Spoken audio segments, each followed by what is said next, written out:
Sherazade Ali, okay? You say in your book, okay, let's and I'm quoting you, okay? On. The black man in America is the only male on earth, including every continent, who is disrespected by the women in his nation. That's true. This situation does not exist anyplace else among the billions of people inhabiting our planet except here in America. That's right. The other black men, the yellow men, the red men, the brown men, and the white men are all honored and respected by their respective nations. All other women recognize and accept that the man is the authority, the ruler, and the leader. Only here in the United States, in the black nation, scattered throughout the United States, is the black man neglected. That's pretty powerful. And it's absolutely true. We a living Christ have been displaced. A lot of us don't really understand what slavery actually did to us and how much psychological trauma it did to us regarding what our proper roles are.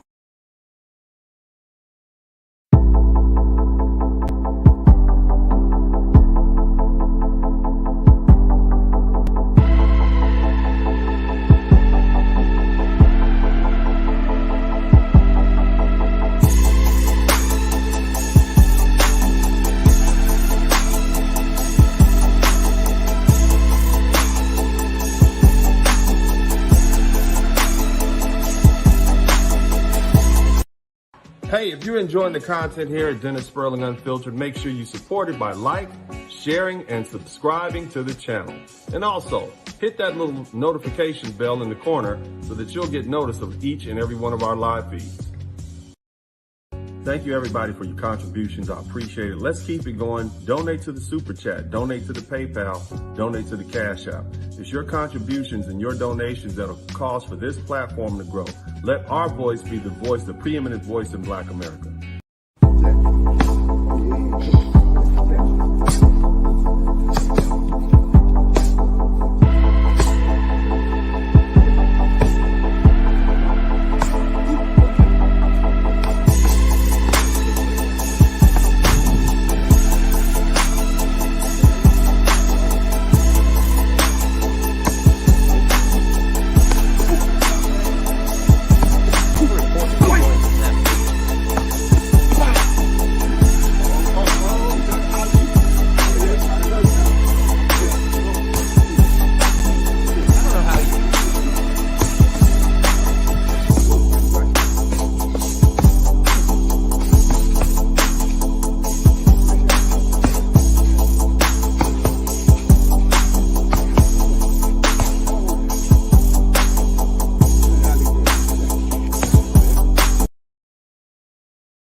Thank you, everybody, for your contributions. I appreciate it. Let's keep it going. Donate to the Super Chat. Donate to the PayPal. Donate to the Cash App. It's your contributions and your donations that'll cause for this platform to grow. Let our voice be the voice, the preeminent voice in Black America.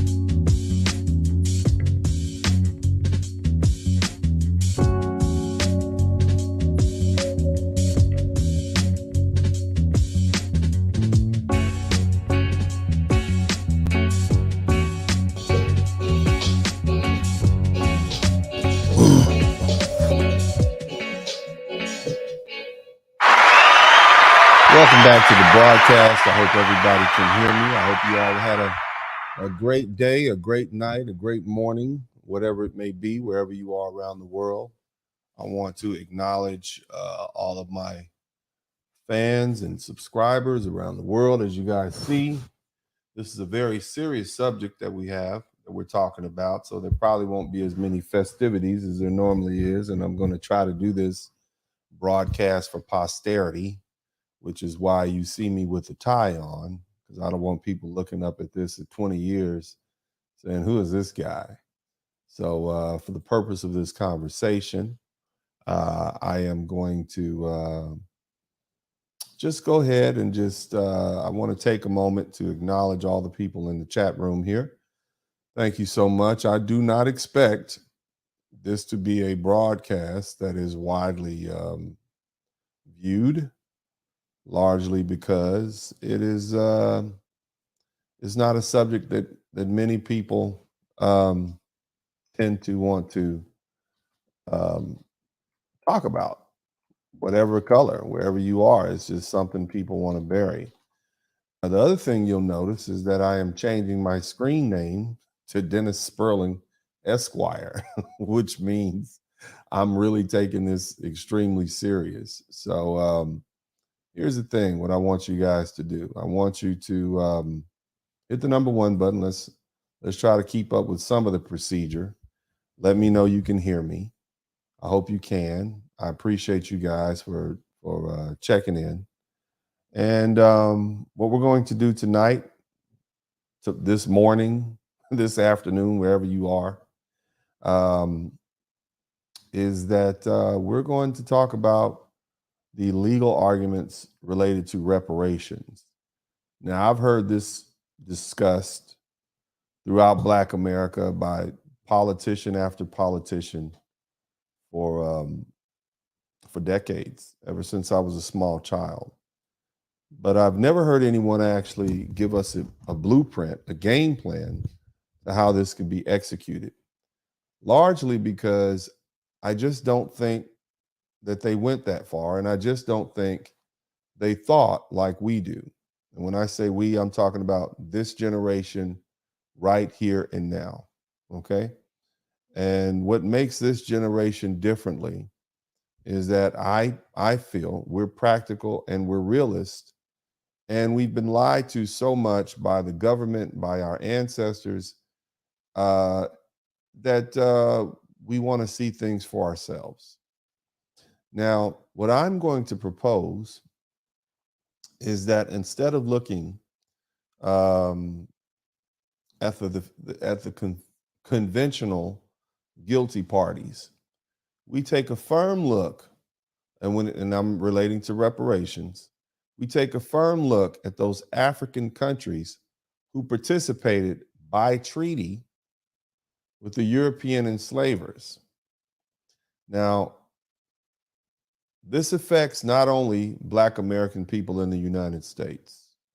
This also affects Africans who ended up in Jamaica, in the Bahamas, Dominican Republic, Haiti, South America, places like Brazil, Argentina, Venezuela, Colombia, Paraguay, Uruguay,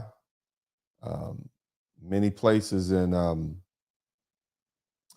Central America, Belize, Guyana, all the places that Africans landed in the New World.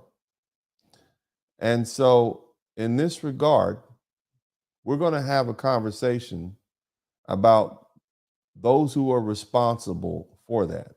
Now, here's something that I understand about Black people. Although I'm a very qualified attorney, I'm licensed to practice law in multiple states. I have 2 decades worth of experience, going on 3 at 22 years. I scored a perfect 9 out of 9 score on the Louisiana bar examination, which, by the way, is based on the civil law doctrine, which is very timely for this particular conversation. In addition to that, I'm licensed to practice law in the Supreme Court of the United States of America. In addition to that, the Fifth Circuit of the United States Court of Appeals, and many other United States district courts. My primary practice is what we would call the Article III courts, i.e. the constitutional courts, the federal courts for laymen. And so even still, with my 2 law degrees, I know, because of the mind warp that many of my people have had to endure all throughout the African diaspora, you much rather hear what I'm saying coming from a white man or a white woman. And that's unfortunate to say, but I understand that is one of the sicknesses that have come about as a result of your enslavement and your incarceration here in the United States, and you're being stripped of your culture and your love for yourself and all these other things.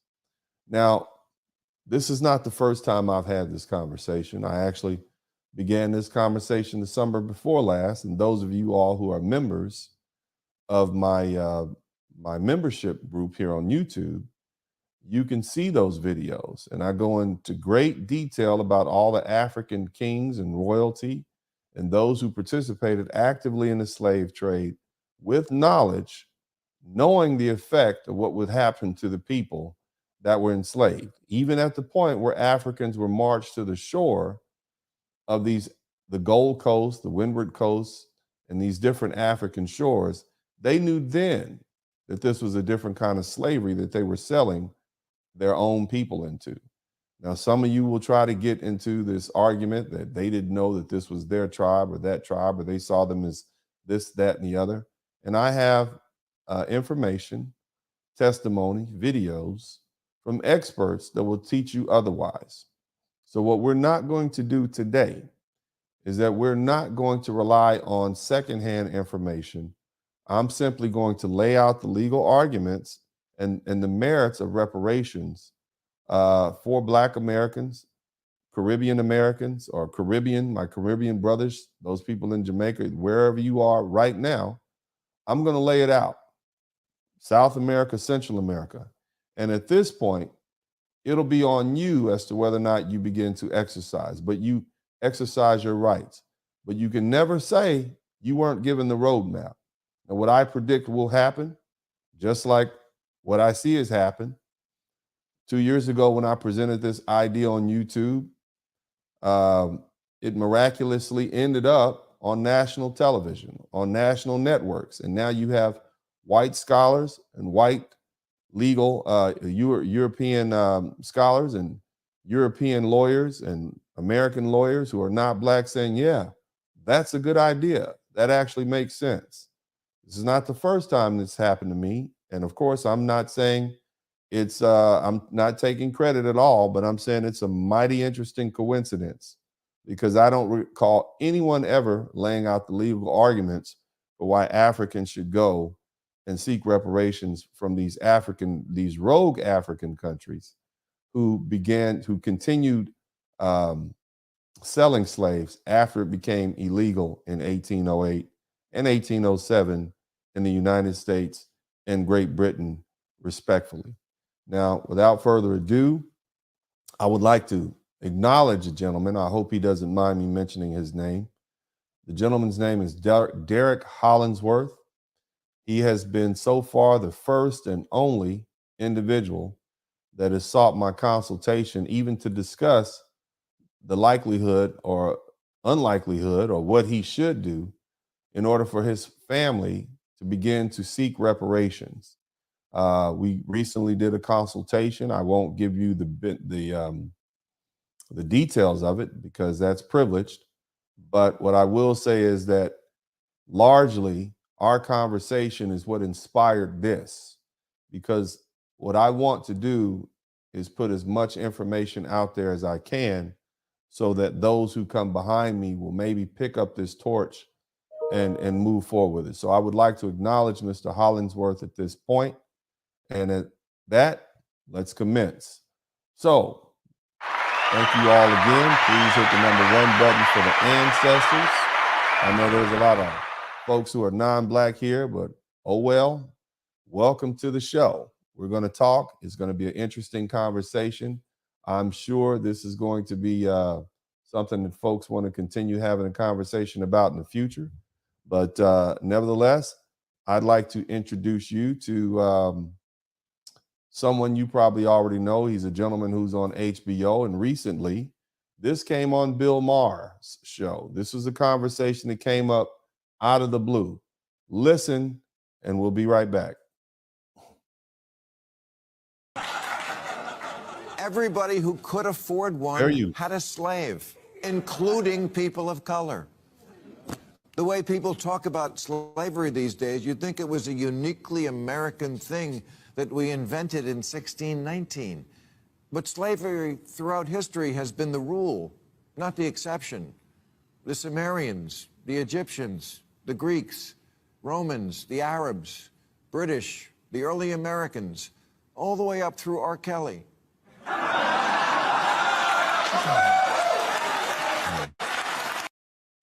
Whether or not you like the humor, his statement is accurate. Okay, slavery has been a part of the human condition since the beginning of time. Okay, so just let's continue listening. This is accurate.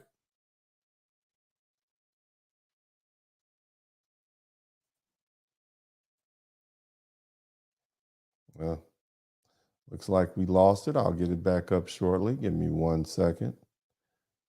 All right, let's see here. Invented in 1619. But slavery throughout history has been the rule, not the exception. The Sumerians, the Egyptians, the Greeks, Romans, the Arabs, British, the early Americans, all the way up through R. Kelly. Okay. So what I'm going to do is I'm going to actually try to switch this out because I don't want to have this copyright stricken. So what I'm going to do is I'm going to actually play another video. Hopefully this will come out a little bit better. Give me a minute. But basically, he goes on to say slavery is not anything new. It's not uniquely American.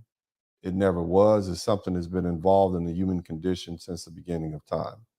Now, the next video I want to show, and you guys can find this video on YouTube. And again, as I said, you know, unfortunately, my people don't believe their own scholars. You can have a black lawyer or a black doctor say something, but until they hear it from a white man, they are just not going to believe you. So I have to do what I have to do to make sure that that African Americans are on board with this. Now, I don't know what it's like in other countries, and it's a shame to be able to say that, and it's a filthy shame for me have to be able to say that. But because I know my people so well, I'm going to do what I have to do to make sure we get the point across. Okay. Now, in the meantime, let me. I just switched this video out, so it should be coming up shortly. Everybody who could afford one had a slave, including people of color.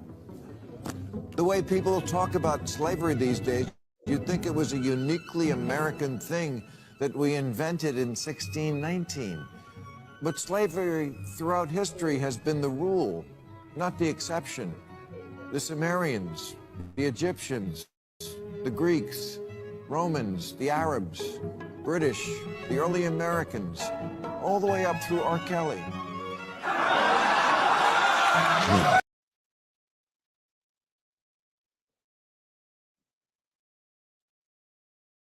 All right. Okay, never mind. We're still here. Now, we got to that part. Now, here's another video I'd like to share with you.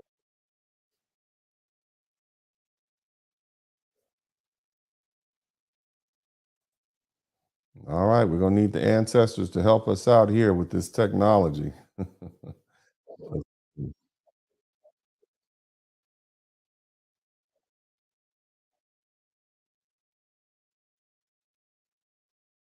$100 billion, $24 billion here and there, 500 million there.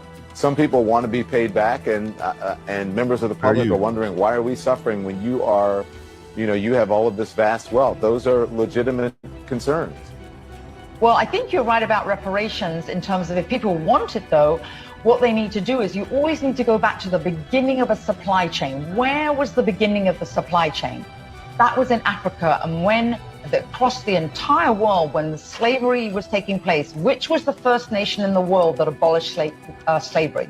The first nation in the world to abolish it. It was started by William Wilberforce, was the British. In Great Britain, they abolished slavery. 2,000 naval men died on the high seas trying to stop slavery. Why? Because the African kings were rounding up their own people. They had them on cages waiting in the beaches. No one was running into Africa to get them. And I think you're totally right. If reparations need to be paid, we need to go right back to the beginning of that supply chain and say who was rounding up their own people and having them handcuffed in cages. Absolutely. That's where they should start. And maybe, I don't know, the descendants of those families where they died in the high seas trying to stop the slavery, that those families should receive something too, I think, at the same time. It's an interesting discussion, Hillary. Thank you very much. I appreciate it. We'll continue to discuss. Just like many of you, Don Lemon was speechless when he heard that, because African Americans are not taught this information. We are taught that slavery started on the Middle Passage and that our poor African brothers and sisters fought and fought and fought to try to keep us from being sold, when in actuality, the truth was they participated heavily and they benefited heavily from it, wealth-wise. This was a process that went on for 400 years, or 500 years, I apologize, and the African royalty participated in it 100%, and period. Now, of course, there are going to be outliers, but it was a money-making scheme. And so because of that, you have to understand that anybody who wanted to make money was going to be involved in this endeavor. So I'm not trying to romanticize anything. See, a lot of people who consider themselves pro-blacks or pan-Africanists, they will not tell you the truth. The reason they won't tell you the truth is because they want you to have this romanticized view of Africa as though our ancestors were not the same human beings that we are. I want you to look at your own behavior. During the 1980s, I experienced what we call the drug epidemic, the crack epidemic. The truth is, black men and black women were not flying and floating the dope into the black neighborhoods, but it was being distributed by black men and black women who profited from it. And just like then, just like now, the same excuse was, if I don't do it, somebody else will do it. Don't hold your ancestors in any higher regard than you would hold yourself. I get it. It hurts to hear that. It makes you feel bad. But that's not why I'm here. Just because you feel bad doesn't mean we don't push forward and get the justice that our ancestors who ended up in Brazil, in the Caribbean, in Central America, in the United States. That doesn't mean we don't go forward and get the justice that they deserve. Now, I'm going to give you a follow-up conversation that took place between that scholar from Europe and another man who was on another news broadcast. Mind you, all of these conversations took place within a week of this very broadcast. So that lets you know this is what is stirring in academia. This is what is stirring in these circles. This is going to be the response you hear when you ask for reparations. Well, why don't you go after those African royalty? Matter of fact, 2,000, or was it 20,000 British sailors died trying to stop slavery. So those families, what they mean is those British families, those heirs to those British families, those men who died, they're entitled to reparations too. Now, there's precedent for that in the United States. When a law enforcement dies, a law enforcement officer dies in the act of preventing some criminal for doing something, his family can sue for wrongful death against the criminal. The only issue is statute of limitations and merits. And that's something that can be legislated. So I want you to hear the rest of this. She is a royal commentator and global business analyst. And I want to thank you so much for coming on tonight. I think one of the most important things that a lot of people learned from this clip, which has just gone incredibly viral, is that slavery. This gentleman is referring to the clip that she had on CNN with Don Lemon. Okay? It has gone viral. Now you have millions and millions of people who have never thought about this idea. Why don't you sue those African countries? Now it's on their mind. So again, I talked about this 2 years ago. And now you hear it out there. And again, I'm not taking credit for anything in particular. What I'm saying is it's out there, it's in the ether, it's in the atmosphere. Somebody is going to take action. Somebody, it might not be you here in the United States, but there are some Africans people of African descent in Canada that might. There are some folks down in Jamaica who run their country who might say, yeah, let's put the weight of our solicitors behind this and push forward. We have treaties in place with these African countries. There are people in Brazil that might do this. And once again, my African-American brothers and sisters who refer to themselves as ADOS or FBA, you will be left behind because you didn't act, because unfortunately, you are the only group of Africans on this planet who have been lied to about what African royalty participated in at the time of slavery. And I have another video that I will show you that chronicles that. Every other African group of people that go see the door of no return, they get it. It's only the African Americans that begin to throw tantrums and shout and bang walls because this is the first time they've heard that. Let's continue with this video. And reparations, the narrative behind this is not simple at all. Fair use. You're absolutely right, Rob. It is an immensely complex, and might I add, sensitive issue, and it actually should be. We are all actually Homo sapiens. Right. This is an issue that should concern us all of mankind. It's something that we should all be thinking about. It's something that we should all be looking into, and maybe we could read about. Someone that reached out to me, a fine young man, and actually we're sort of dear friends, is Rashid Walters. I would like everyone to look up Rashid Walters. He is a fine young man. He is a historian. And one of the many books he recommended for me to read, because he said he was so glad someone had given a voice to this, is about the richest man of all of history. Do you know who he is, Rob? I bet our audience doesn't know. I don't. He makes Bill Gates and Jeff Bezos. She's going to talk about Mansa Musa. You guys remember 2 years ago when I first got here, I gave you a whole layout of African kings and royalty on the west coast of Africa. And I explained to you that it was after Mansa Musa made his pilgrimage to Mecca with all his gold and all his slaves that the Europeans then came and invaded Africa and stole all the wealth. Remember that. So our history has been there for us to examine and for us to put this together.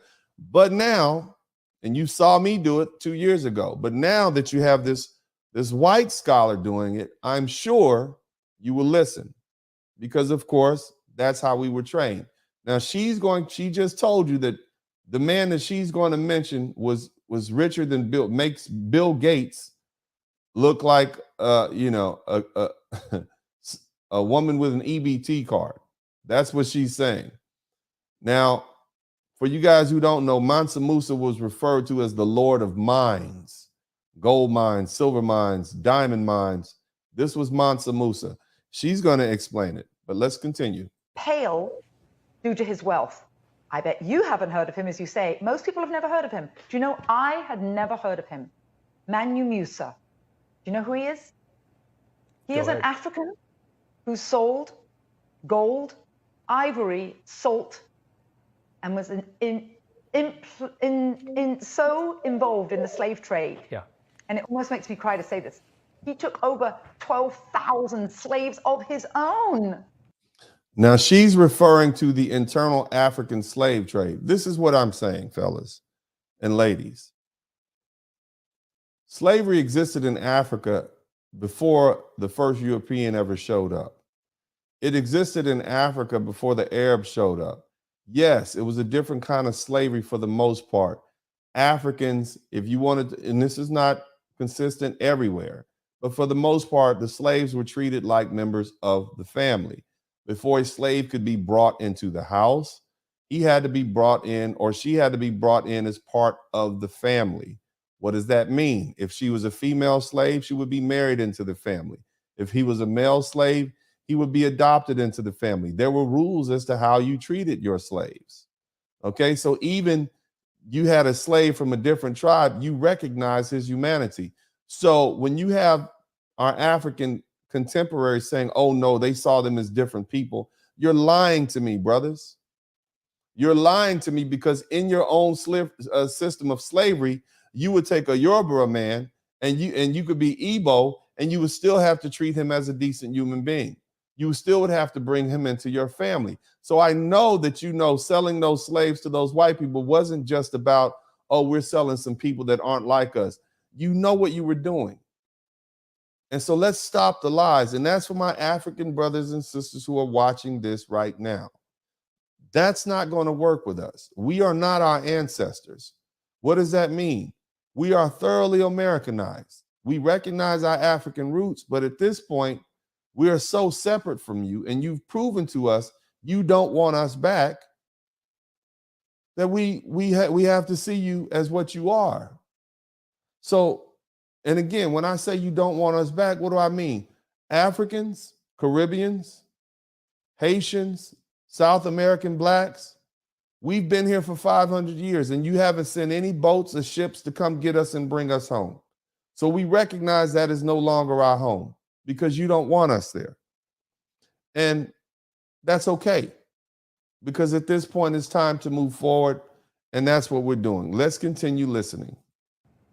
To the colonies and what he did with gold. I haven't read it yet, but I recommend to all of your readers, all of your watchers, we start reading and we start learning. I am just interested, and I've always been interested, in the whole truth. It's a very complex and a very sensitive issue. It is. I mean, it was just the other day. I think it was last Friday. Bill Maher's show, it had a very similar clip that he talked about how for the longest time slavery was the rule of the world and not the exception. How everybody, every culture, every land had slaves. I think we actually have it, guys. If we do, let's go ahead and let it play. Now, I'm going to skip that and move forward. We have the clip here. I don't know how you see this, but I think that it's a topic that I think is used because it's politically divisive, because I think it's useful for some people to bring it up and to create, and what they're doing is they're creating, a war in society where you've got people that, we're rehashing things that happened hundreds of years ago, I think, for political usefulness for some people who want to bring this up, who want to push some agenda, whatever it might be. And it's gutting the West. I'm sure it's happening in England. It's certainly happening here in the United States, creating all of this hate for no reason whatsoever. And it's so dangerous. And it's so nice to see people realizing it, no matter what your political faction is. We're starting to see that on all. I mean, Bill Maher is a huge liberal. He's obviously had a bit of, he's changed in recent years a little bit, but he's not a Trumper. He's not a right winger. I can tell you that. No, you're absolutely right. And Rob, a few things on that you're right about, and actually what Bill Maher said. Think about this. Probably, actually, you're a descendant of slaves. Most of our viewers are probably descendant of slaves. Most probably white people are. You know how we know that? Because of what Bill Maher said about the Romans. The Romans built roads all across Europe, colosseums in many European places, towns, cities. Who do you think built those? They would invade and they took local slaves. That's where most people come from, is Western Europe, if they don't come from the African continent. So we basically really all are. But I think perhaps it would be healthier and better in some ways to focus on what we can do today. 300 years from now, Rob, we will be judged on what we did about slavery. And what I plan on doing about slavery is laying out an argument why my people here in the United States should be rewarded, should be able to sue for reparations. We're not asking. At this point, it's about taking what we know is ours for the justice or the injustices we suffered. I'm going to take a quick break. I'm going to have some more videos. We'll be queued up. We'll be right back. Hey, if you're enjoying the content here at Dennis Sperling Unfiltered, make sure you support it by sharing, and subscribing to the channel. And also, hit that little notification bell in the corner so that you'll get notice of each and every one of our live feeds. Thank you, everybody, for your contributions. I appreciate it. Let's keep it going. Donate to the Super Chat. Donate to the PayPal. Donate to the Cash App. It's your contributions and your donations that'll cause for this platform to grow. Let our voice be the voice, the preeminent voice in Black America. Vagon allowed no white men to trade until everyone had been paid off. From the king of Dahomey. I want to welcome you all back to the conversation. Please hit the number 1 button. Dear moderators, please put my Cash App in the chat room. I'd also appreciate you guys. If you appreciate what we're doing here, make sure you hit the thumbs up button. Please do that, please. This is going to be a very controversial video. I can tell you that now. There are a lot of people whose feelings are going to be hurt, and that's okay. Matter of fact, I've had people who have approached me and asked me not to do this, which is why I delayed it from doing it this summer to doing it now. But based on what I see, it's necessary, okay? I think it's necessary. If you think this is necessary, if you think this is an important conversation, please tag your friends on this video. I want you to do that. I want as many people to watch this live as they can, okay? That's what I'd like, all right? I want as many people to watch this live as they possibly can. Let's go ahead and proceed. What you're looking at now is a young woman in Benin. For those of you guys who don't know what Benin is, it's right there in the armpit of Africa between, on the Gold Coast or the Windward Coast, between Ghana and Nigeria. They got Togo and Benin, okay? And so basically 10% of the Africans that ended up in the New World, which is about a little over 1 million, started right here. And so this is a video where this young woman, who is a descendant of one of the slave traders, is going to tell you about her ancestor and how sinister he was. This is going to explain to you that those people 400 or 500 years ago were just like you, and they were subject to their greed. They were subject to all the shortcomings that you're subject to. So again, don't romanticize our brothers and sisters from the past, our ancestors. Now, those of you guys who may not want to listen to white folks, I have a black scholar for you to listen to. So let's go ahead and listen. Now, the first person she mentioned, she's going to say this: before the white man can even come onto the land, he has to pay the king's middleman. And then the king has to be paid, even right down to the washerwoman who washes the Europeans' clothes have to be paid. And so what that lets you know is not only was this an institution, again, this lasted 500 years, or 400 and some odd years, 500 years. This was a lifestyle that they created. Kingdoms rose and fell because of this. This is how they conducted business. So stop giving them the benefit of the doubt. I'm not talking to my African family over there, and you can be offended by this, but that's okay. This is the truth. And the truth will set you free. Now, of course, it's going to be painful, and you're not going to like what you heard, but your scholars already know this. They already know your participation in the African slave trade, your ancestors right there. Let's continue to listen. The Black Yovagon allowed no white men to trade until everyone. The Black Yogodal was the go-between between the African king and the white slave traders. Keep that in mind. Had been paid off, from the king of Dahomey down to the washerwoman who did the Europeans' laundry. The small town of Ouida was responsible for nearly 1/10 of all slave exports across the Atlantic.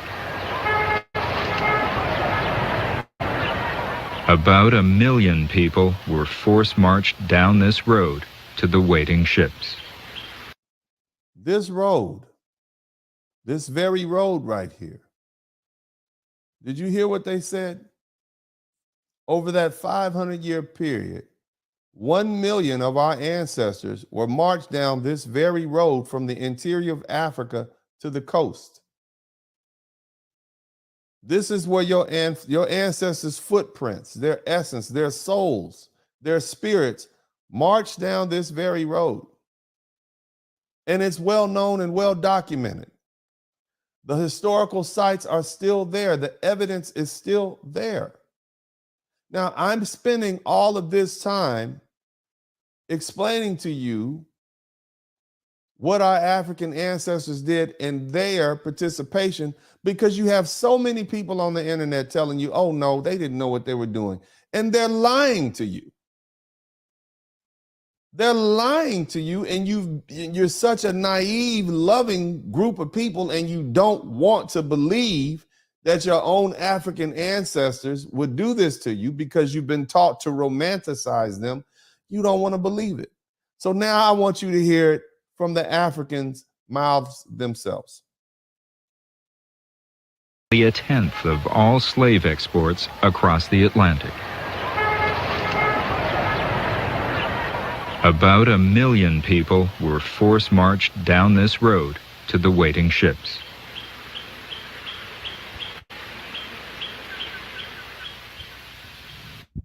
Ouida's slave merchants grew rich. Men like Brazilian Francisco Felix de Souza. He took his first 2 sons into the slave trade with him. Fair use. The family shrine contains his grave and his double bed. Il avait plus d'une quarantaine de femmes, mais toutes des femmes He had more than 40 wives, all Il black. fut père de près de 90 garçons. Les enfants filles n'étaient pas They comptés. didn't count the girls. C'est un homme qui n'a pas de cœur. Non mauvais. Parce que toi tu es là, tu vois les esclaves en train de partir. Il a même des jumelles.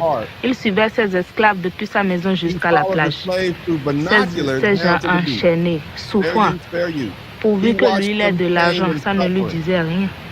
Et nous ne pouvons pas dire dans ce sens-là qu'il a été bon. Il a été inhumé. Martine de Souza is not only his direct descendant, she is also a guide at the museum, located in the old Portuguese fort. Again, they will flag this. This is not going to stay up long, so I strongly suggest you all download this as soon as you can. Martine explains to visitors how the slave trade in Ouida worked and what part her ancestors. Now, this gentleman is obviously a black man, and he has his family. He has a white woman. I'm assuming he's either African or European, a black man who lives in Europe, a European country. So he probably already knows the history per se.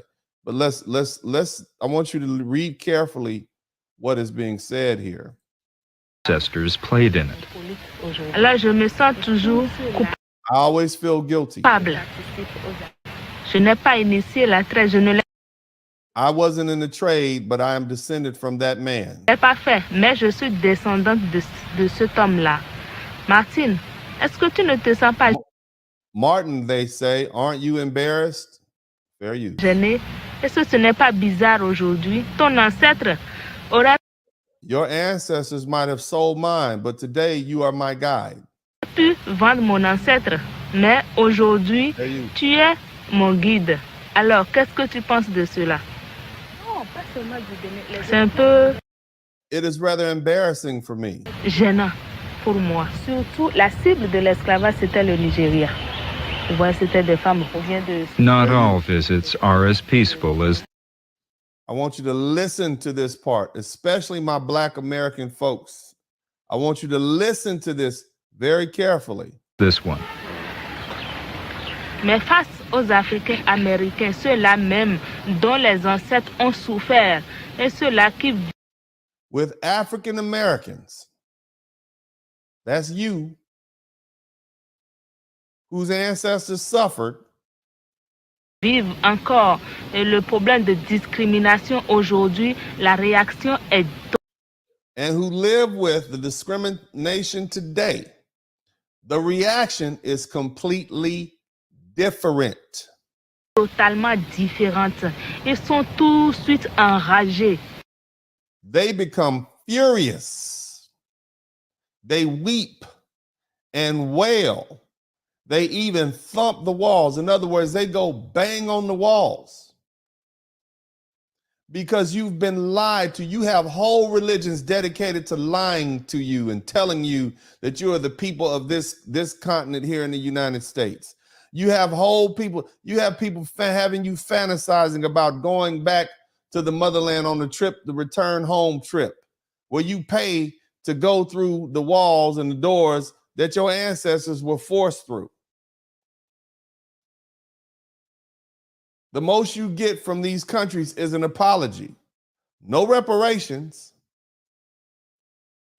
They're not paying you anything. They're not sending any ships. They're not extending to you any dual citizenship. And if you are, it's so mired down with paperwork, and they don't want all of you. They just want the lawyers and the doctors like myself, the people who are wealthy. So that's not really reparations. That does not really replace what you lost. Let's continue. Et c'est des pleurs. Ils become coulent des larmes. They Ils weep, pleurent. they Ils wail, donnent même they des even coups hit the wall. de poing au mur. Alors pour dire, mais je ne savais pas que les... I didn't know blacks contributed so much to the slave trade, they say. A lot of you black Americans, you stop learning. You hear about the Middle Passage and what happened in Alabama and Mississippi and Arkansas. Then you go to the Civil War, and then after that, you skip straight to Martin Luther King. That's it. If you want to actually know what happened before we got here, you got to actually read, and most of us won't do that. Noirs avaient aussi contribué à cette traite des Noirs. Et je leur dis souvent, oui, il ne faut pas toujours... I reply, you shouldn't always blame whites because the blacks contributed. Now, we're not letting those European slavers off the hook. But what we're not going to do is, in trying to figure out who's at fault, leave anyone out. That's what we're not going to do, because there are three main parties. There's the one that caught you, the ones that shipped you, that bought you and shipped you over here, and the ones that sold you when you got here. You folks who have been looking for reparations, you've been starting at the ones who shipped you over here. You didn't start at the source of the problem. There would not be the slave issue that we have now had it not been for that African royalty caging us and lining us up in the castles on the beach. No white man was going into the interior of Africa, capturing Africans in these remote tribes. That was not happening. It was oftentimes tribal chiefs and kings making up wars as the auspices to go out and capture slaves. What do I mean by that? Well, most of you Negroes are giving your African ancestors the benefit of the doubt. You're saying, oh no, they've been warring for years. They were just capturing slaves. No, it was an arms race. The more slaves they captured, the more they could sell, the more guns they could get, the more other things they can trade for. It was a self-fulfilling cycle. We capture more slaves, we get more guns, we capture more slaves, and we sell them for more guns. And that went on for 400 or 500 years until some parts of Africa was just emptied out. And they did it for profit. They did it for money. They did it for power. That's it. And so you do not owe them the benefit of the doubt. Now, I want you all to kick back because some of you still aren't convinced. Now you've heard 3 white people and you've heard 1 black person. Now, and then we're going to actually get to the crux of it because we don't want to stop here. See, I'm not just going to give you a history of reparations. This is a solutions-based channel here. And I know that most of you folks listening here are far too cowardice to even do anything about it. But I hope that the generations, and some of you are, I know there's a couple of you out there, But I hope that the generations who come after us, I hope that they're able to pick this information up and say, you know what? I don't know who Mr. Sperling was, but you know what? I'm going to go ahead and investigate this theory. So when we finish with this scholarly, and because I'm laying the foundation for you, I'm letting you see it's true. There's merits to this. And when we finish,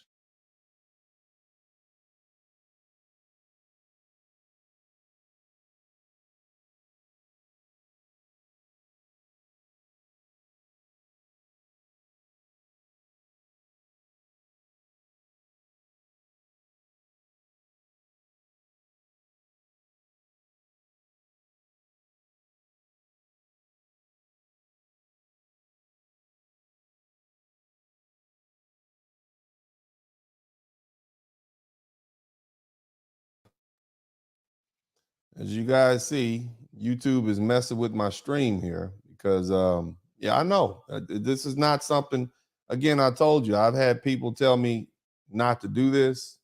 This is not a broadcast that I should put out, but I'm doing it anyway. All right. So I'm just keeping it 100 with you. But whatever happens, happens. I think this is important and necessary work. And I'm going to continue forward. So, and I think that my ancestors will be proud of that. So this is Dr. Okasua Purby. She is a African scholar. She is a PhD at the University of Ghana. And I want you to listen to what she has to say. Now, I'm not going to let you hear the whole video because I want to get to my presentation. But I want you to hear some of the things that she has to say. And she's basically talking about African complicity in the Atlantic slave trade. Hit the number 1 button, please. African memory of this period in history, and how willing are many people to talking about it and revisiting? Africans remember enslavement so well. The research I've done shows that I've been involved in looking at Ghana in particular from 1990. I've been to about all the 10 regions of the country, conducting interviews with chiefs, elders, state historians, old men and women, anybody who can remember something about enslavement. And it's amazing the kind of information and material I have got about it. Many of them regard enslavement as a very sensitive issue. Fair use. And what I've done is that in my research, I've tried to identify with the people. And I've used some of my students in the Department of History. And I've always warned my students that I would want students who come from the area to undertake this research. I don't want somebody who is spending holidays in the area, because a lot of people regard it as so sensitive that if they don't know you, they wouldn't disclose some vital information to you. So the memory is still real, and people are very reluctant to talk about it because it brings up some kind of unpleasant memories sometimes. And I think another reason why is because there were 2 aspects to enslavement in Ghana and in most Africa. There was what I'll call an internal aspect, or what people call an indigenous aspect of enslavement. And then there was an external aspect, that is enslavement between Africa and the outside world, either with the Mediterranean or Red Sea, Indian Ocean world, or with the Atlantic world. And because of this, we still have some memories about both enslavement, especially the indigenous one, because where do you draw the line? There are some families during my research who were reluctant to talk because they could remember that their great-grandfathers, great-grandmothers had brought slaves from Salaga Market, made them part of the household. And therefore, if we are going to now start tracing genealogies, who comes from where, who comes from there, it starts creating problems. So some of them don't want to talk about it. Is there a memory of lost people who have disappeared, who are part of families, and is there a clear sense of where those people might be? A few of them, but it wasn't very. Speaking from that and them, let me know who we're talking about. A few of the people I talked to. A few of the people I talked to in the course of my research could remember that there was a loss of people, loss of population. Those in the northern part of Ghana, for example, claim that there are still parts in Ghana right now which are desolated because of enslavement.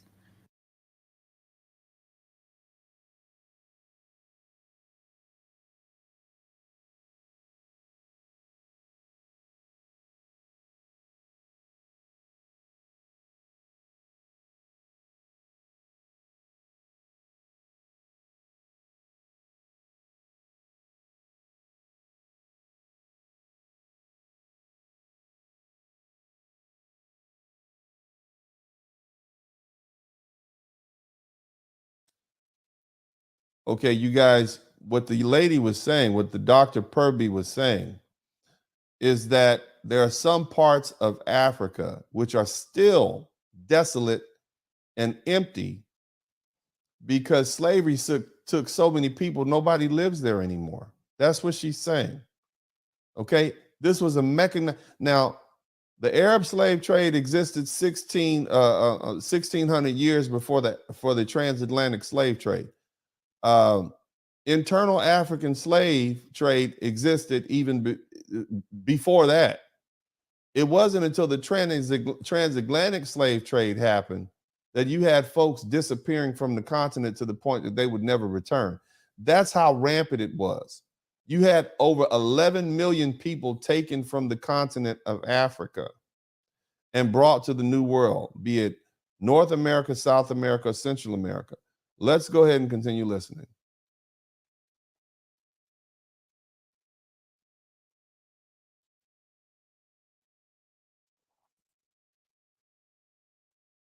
And they could recall raids and wars. This woman is saying there are people she interviewed that can recall raids and warrants and slavery. So even when you say, oh, everybody who was affected is long gone, that's not even true. There's still people who are grandchildren of people who were taken away. That's not even true.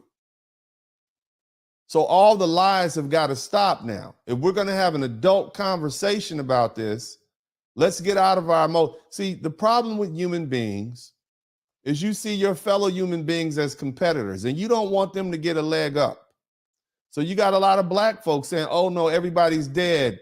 No, you still have people who are grandchildren of people who were slaves in Brazil and Trinidad because slavery ended much later. And then you had the bootleg slavery. Hell, we still celebrate slavery in some parts of Louisiana. If you go down to places like Lake Charles, they have something called contraband days, where they would bring slaves up from the Caribbean and other places. They still celebrate these holidays. And they're still reaping an economic benefit. I'm not talking to you as a historian. I'm a litigator. Now, but I do understand, and I would treat this person as an expert in history to help lay that foundation. Let's continue listening. Kidnapping and so on. And a friend was telling me that in a certain part of the northern country, a place called Sandema, every year when they have a festival, they bring out certain artifacts connected with enslavement. And they've an ethnic song in Ghana. Okay, Professor Purby, talk to me about, looking back in time, how did the trade operate? How were people captured and what happened? Listen. The picture of the past enslavement in Ghana or Africa is one in which you find different means of acquiring slaves. I can identify about 5 major means of acquisition. The first was through warfare, and that was really a major means of acquisition. You hear that? The first was, she's going to now explain to you how our African ancestors were brought to this country and the Western Hemisphere. Now, here's my problem with these people who have been working on this reparations thing for decades and years. If you had some balls, and if you had some courage, and if you were able to set aside your emotion, you could have got here a lot sooner. Because for the most part, you're ignoring the elephant in the room. How in the hell did the Africans get on the boat in the first place? How did they get to the shore in the first place? So all of your work has been incompetent because you haven't answered the right questions. You're too emotionally involved. You see, the problem is that the issue of reparations has been left to people who are historians, people who are so-called Pan-Africanists. It has not been put in the possession of businessmen and lawyers. See, I don't want to hear from you historians about, oh, this, that, and the other. No, we're looking at this purely from the position of whether or not there are merits to a case wherein African Americans, Jamaicans, those Africans in the Caribbean, South America, Central America, have a right to pursue a claim against these Ghanaian nations that exist now for what their predecessors did in the past. That's it. And if you hadn't got to that point in the 50 to 100 years you've been working on reparations, then you've wasted your time and everybody else's time. So just save that. Let's go put that work that you did in file 13, the trash can, and move forward. Let's continue. Position. Now, I don't think we want to enter into that debate whether the wars were fought because of enslavement or enslavement was incidental to the wars, because there's still a disagreement. But what I have found in my own research as I talk to fair use chiefs, elders, and so on, is that enslavement was incidental to the wars which were fought in Ghana. In other words, the wars were not. Now, I appreciate this lady, and what she's saying is we don't want to argue about whether or not the slavery was incidental to warfare or whether or not the whole purpose of the war was to get slaves. I'm going to go with the latter. And the reason I'm going to go to the latter, because it ain't that goddamn much to fight over. What are you getting more guns for? You get more, the more guns you get, the more war you have. The more war you have, the more slaves you get. I get that. Okay. So, but what you don't hear is white men coming into the interior of Africa. That's what you don't hear. You don't hear any of that. If you want to check this video out, it will be available to anybody if you just Google this doctor's name. It's there. In the meantime, now we're going to start the legal presentation, because that's what I want to get to. If you haven't figured it out by now, then you're not going to figure it out. You get it. Okay? So we're going to take a quick break. I'm going to get this set up, and we'll be right back with some groundbreaking work. Y'all make sure y'all hit the #1 button, and make sure you let me know where you're checking in from. Hey, I'm about to show you something.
Get enough? I had the best 3 years. I had the best 3 years of my life in prison. Wow. Yeah.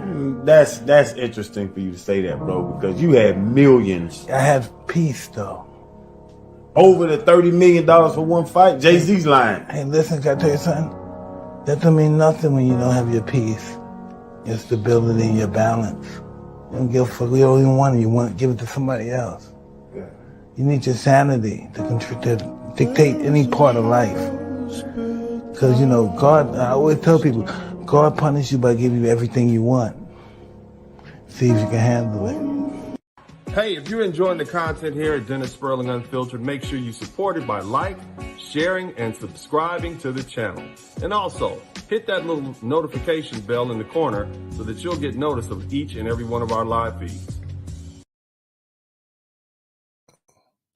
Welcome back to the broadcast. I hope you all are appreciating this. We are through with the initial presentation of the historical facts that many of you may have not been aware of.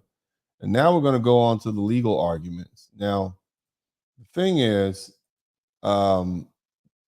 any lawyer, when he's preparing to file a lawsuit against someone, there are some basic things that he wants to figure out.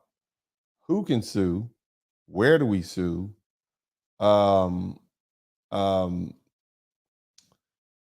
When do we sue? Or should I say, how much time do we have to sue them? And whether or not the court has the authority to sue this particular person. Okay?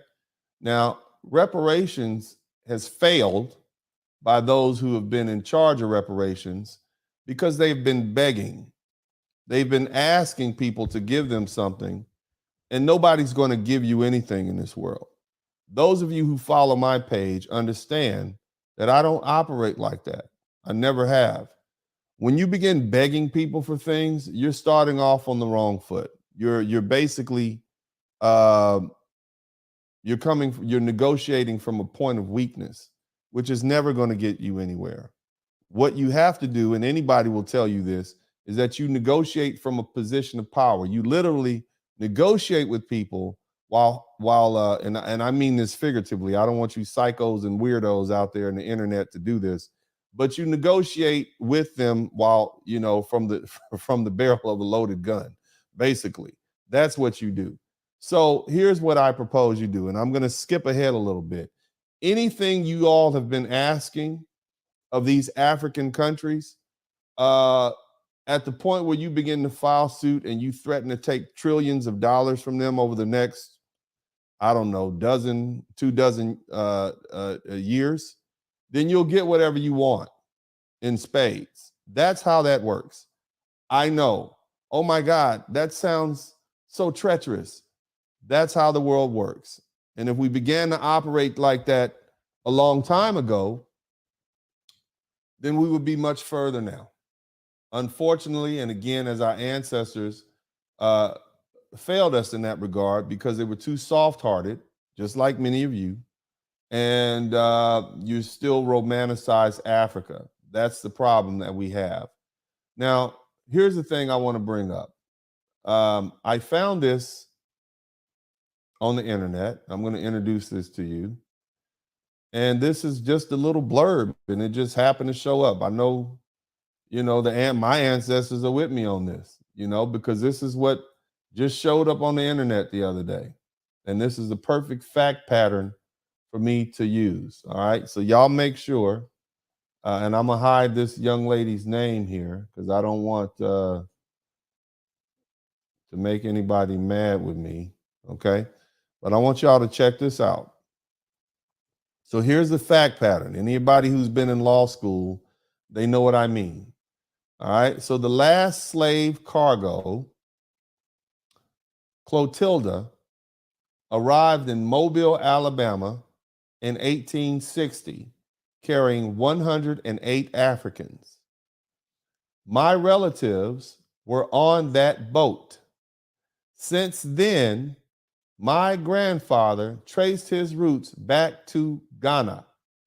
He has passed on, but that country of Ghana honored him upon arrival. He has shared so many wonderful stories about the people of Ghana.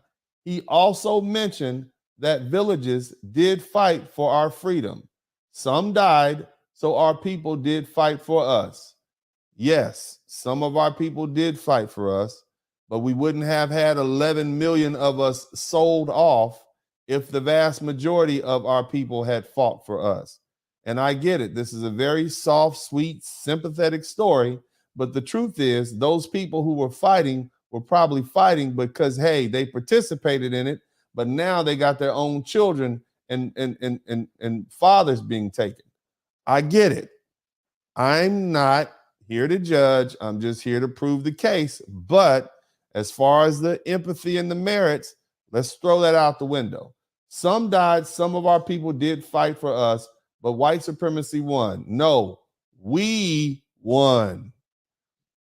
What do I mean by that? We who are over there, those who ran the government, those who ran the nations, the royalty, they won.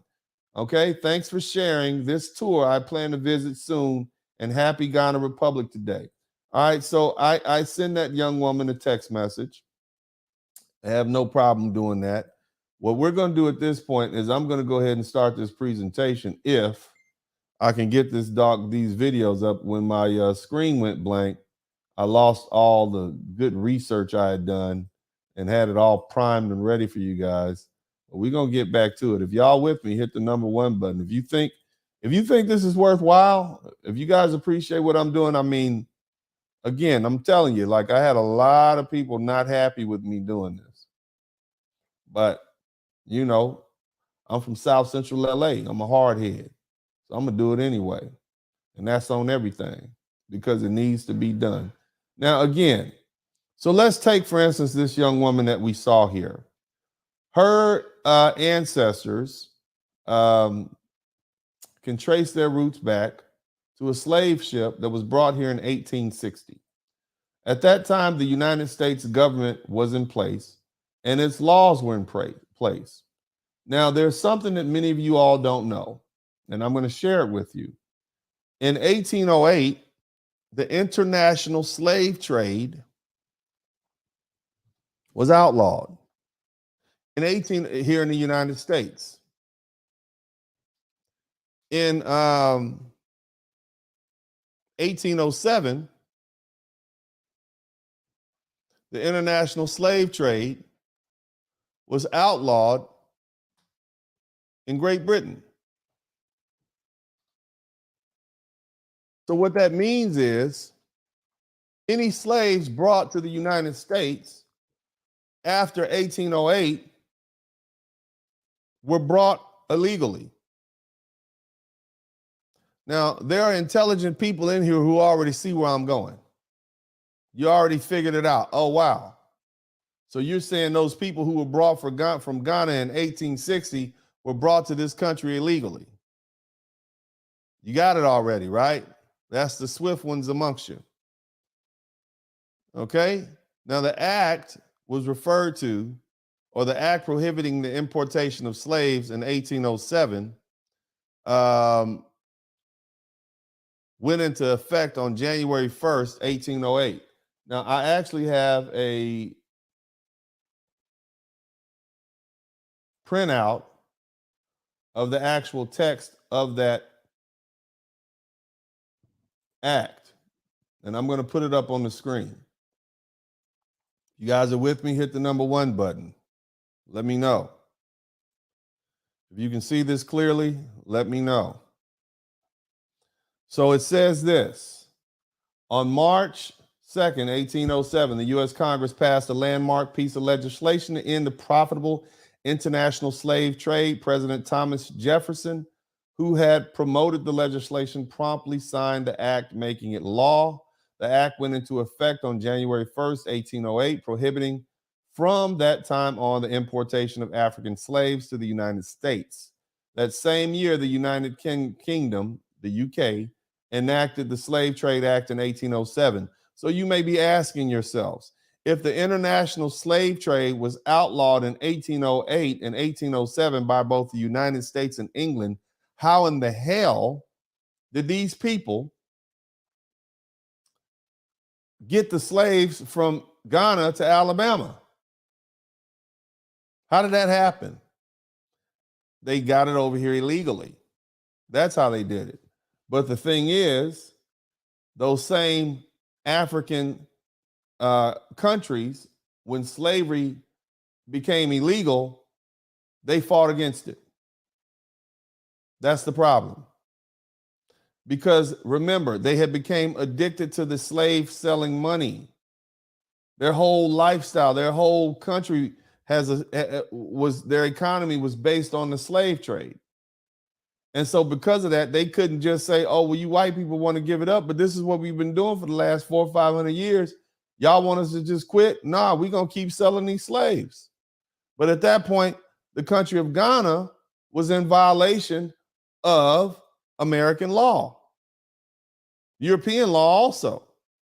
But in American law, specifically for the conversation we're having here, the 1807 Act was a compromise attempt to close the slave trade. By passing the law in March, Congress gave all slave traders 9 months to close down in their operations in the United States. This act did not, however, abolish the practice of slavery within the United States or the domestic slave. So you still have people being traded as slaves here in the United States, but bringing slaves from Africa was wrong. But they wouldn't be able to bring any slaves from Africa had those African kings and royalty stopped putting them in those ships, stop putting them on the coast for them to pick up. That's the part. Now, here's the thing I want you to check out. Here's the actual act of 1807. This is the law. This is the law right here. An act to prohibit the importation of slaves into any port or place within the jurisdiction of the United States from and after the first day of January in the year of our Lord 1808. That's 1808. Be it enacted by the Senate and the House of Representatives of the United States of America in Congress assembled that from and after the first day of January 1808, it shall not be lawful to import or bring into the United States or territories thereof from any foreign kingdom, place, or country any Negro, any mulatto. Let me put this back up here. I want y'all to see that clear. Okay, let's make this up bigger. Any Negro, mulatto, person of color with intent to wholesale or dispose of such Negro, mulatto, or person of color as a slave or to be held service or labor. Okay. Now, and it be further enacted that no citizen of the United States or citizens of the United States or any other person shall from aired after the first day of January in 1908 for himself, themselves, any other person whatsoever, ever, either as master, factor, owner, builder, fit. So anybody who's building ships, everybody is responsible, okay, from any foreign kingdom, place, whatever. Now, this goes on, but what I want to skip down to here is a section where it says this, and be it further enacted. Let me slide down here real quick. And be it further enacted that all and every person so building, fitting out, equipping, loading, or otherwise preparing or sending away any ship or vessel, knowing or intending that the same shall be employed in such trade or business from and after the first day of January, 1808, contrary to the true intent and meaning of this act, or any ways of aiding and abetting, this will be your African royalty here, therein shall severely forfeit and pay $20,000.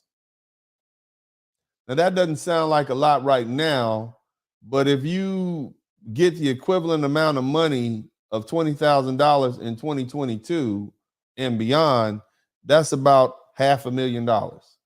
And one moiety, which is basically interest, more or less. I think you guys, there's some mathematicians up in here. Y'all can figure that out. Thereof to the use of the United States, and other moiety to the use of any person who shall sue for the prosecute this same effect. This is on the books right now. So what this is saying is, if any person who is found to be shipping slaves over here after 1808, you can sue them for $20,000. And the percentage points. That's what that's saying. So that gives rise to a monetary reward.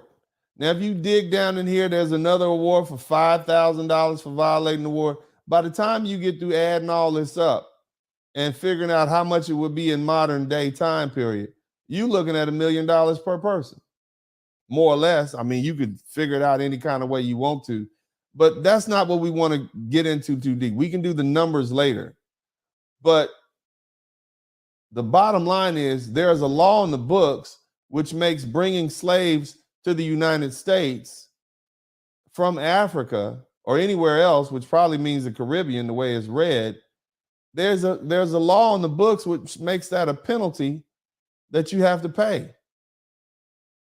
Do you guys understand that? There's a law in the books which says if you're caught bringing Africans from Africa or Negroes or mulatto from some other case, from some other place, there's a law in the books that says you have to pay a penalty for that, a financial penalty to the person who wins that case. Does that make sense to you all? Do you all see that? Does anybody see the brilliance in that? So now the question is, okay, so we understand the history. We recognize that there's a good faith basis to file suit against these African royalty who ruled at the time, right? We get that, right? So now we go through our basic lawyer process. Who do we sue? Well, what a lot of our folks here in the internet are going to tell you is that those kingdoms don't exist anymore. That's what isn't that right?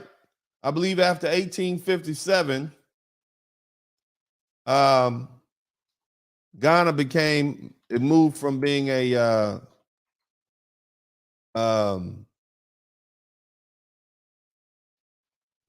it moved to be a government, right? That's what you guys are going to tell me? Okay. How many of y'all are familiar with corporations laws? Better yet, I got a better one for you. How many of you all have bought houses which are in debt? Anybody? How many of you all have bought houses that are in debt? And I know y'all mad. I know a lot of you soft Negroes are mad. How dare he? How dare he not blame the British? I want my money from everybody. I'm not talking to you as your friend. I'm talking to you as an attorney. Here you are. You've been damaged by different culprits, and you want me to pick and choose between them. All of them had their hand in the cookie jar. But because you like one more than you like, 3 people shot you, and you only want me to sue one of them. What kind of idiot are you? All of them shot you. I know that was your friend that shot you, but he shot you nonetheless. The reason your reparations arguments have failed because you haven't brought everybody in. I just told y'all earlier, if you want what you want, you need to start suing people and taking what you want. The minute you sue somebody, they're going to look around for somebody else who might be responsible for it, and they're probably going to interplead them in. That's normally how a case works. You don't have any money to sue these major corporations. You don't have enough money to sue Chase Bank. You don't have enough money to sue that. But the country of Ghana does. And so does the country of Nigeria. And we'll talk about their assets later on. I did that research too. Stop being idiots. Stop being weak. Stop being soft. Some of you are sitting back and it's just turning your stomach because you romanticize Africa too damn much. It's the same way you romanticize dope dealers and drug dealers and people who are in prison. Stop giving people the benefit of the doubt when they don't deserve it. Everybody gets held responsible for what they've done. So stop being weak. That's all I'm saying, family. You want to know why the reparations argument never went anywhere? Because of folks like you, because you're too weak. That's why I told y'all before I got started, this conversation is for the generations to come. You still weak and soft. You're not like me. You can't see it for what it is. You wanted answers. Here's your answer. You've been talking about reparations for almost 100 years. Now I'm giving you a viable course of action you can move through. All those reparations people that came before you, reparations. They didn't do nothing. They didn't show you that law. They're not going to show you what I'm about to show you now. So cut it out. Take it, do with it what you want to do with it, but don't complain about it anymore because it's been done. Now let's move on. All right, so who do we sue? Well, here's the thing. Basic corporations law says that if you take over a corporation through a merger and an acquisition, you not only inherit that corporation's assets, but you also inherit that corporation's debts. Now, at some point in the 1950s, Ghana